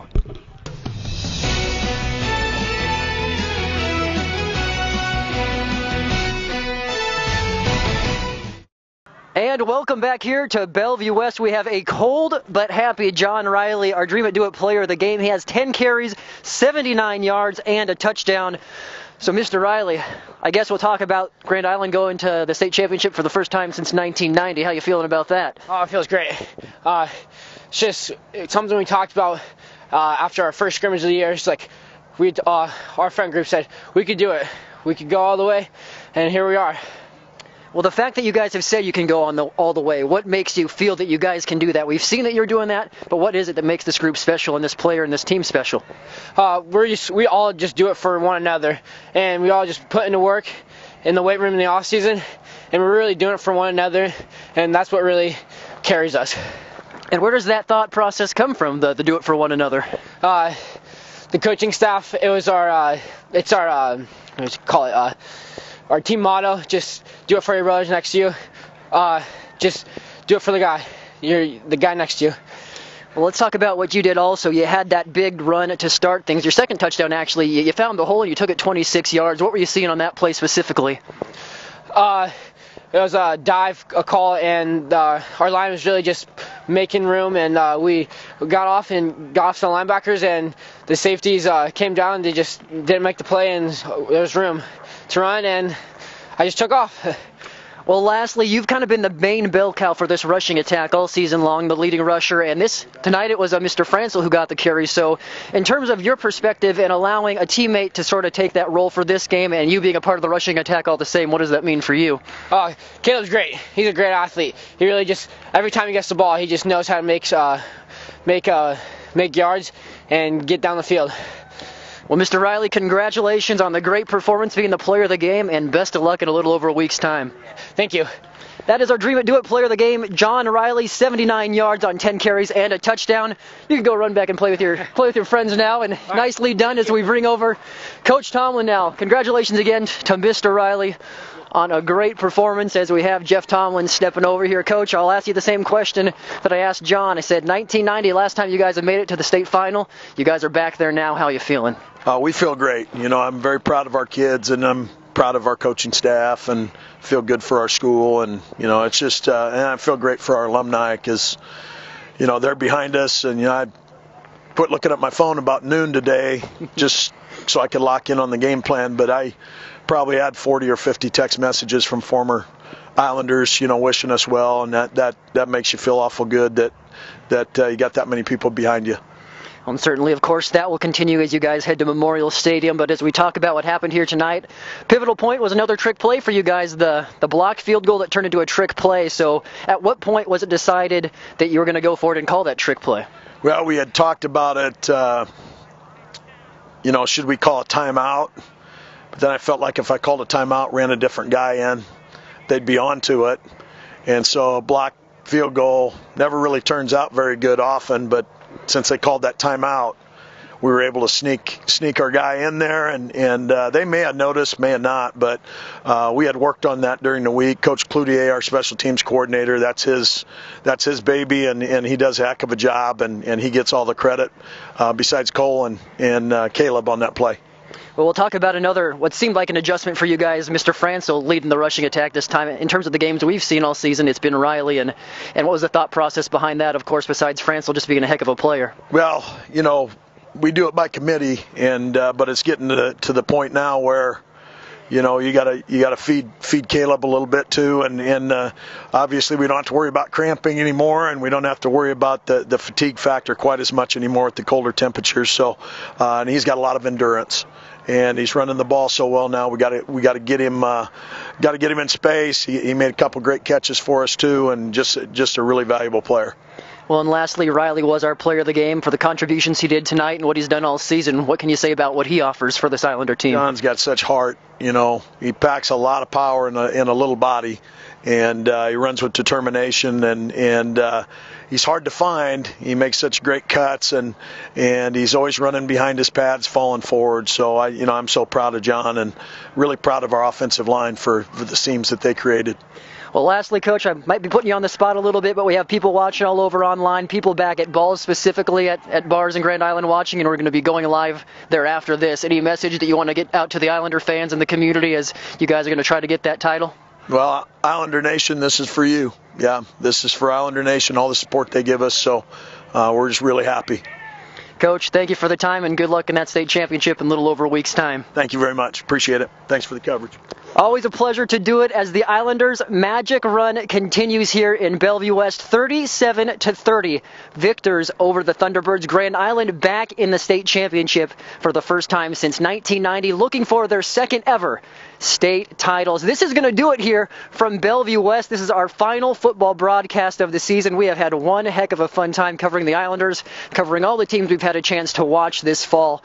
And that's going to do it here from Bellevue West. But again, stay tuned because we are going live from Balls Sports Bar in Grand Island. For all of our TV viewers, you'll be able to see our post-game coverage. Chris Williams will be there. Preston Gailey, former Heartland Lutheran head coach, going to be offering his analysis on what he saw from this game.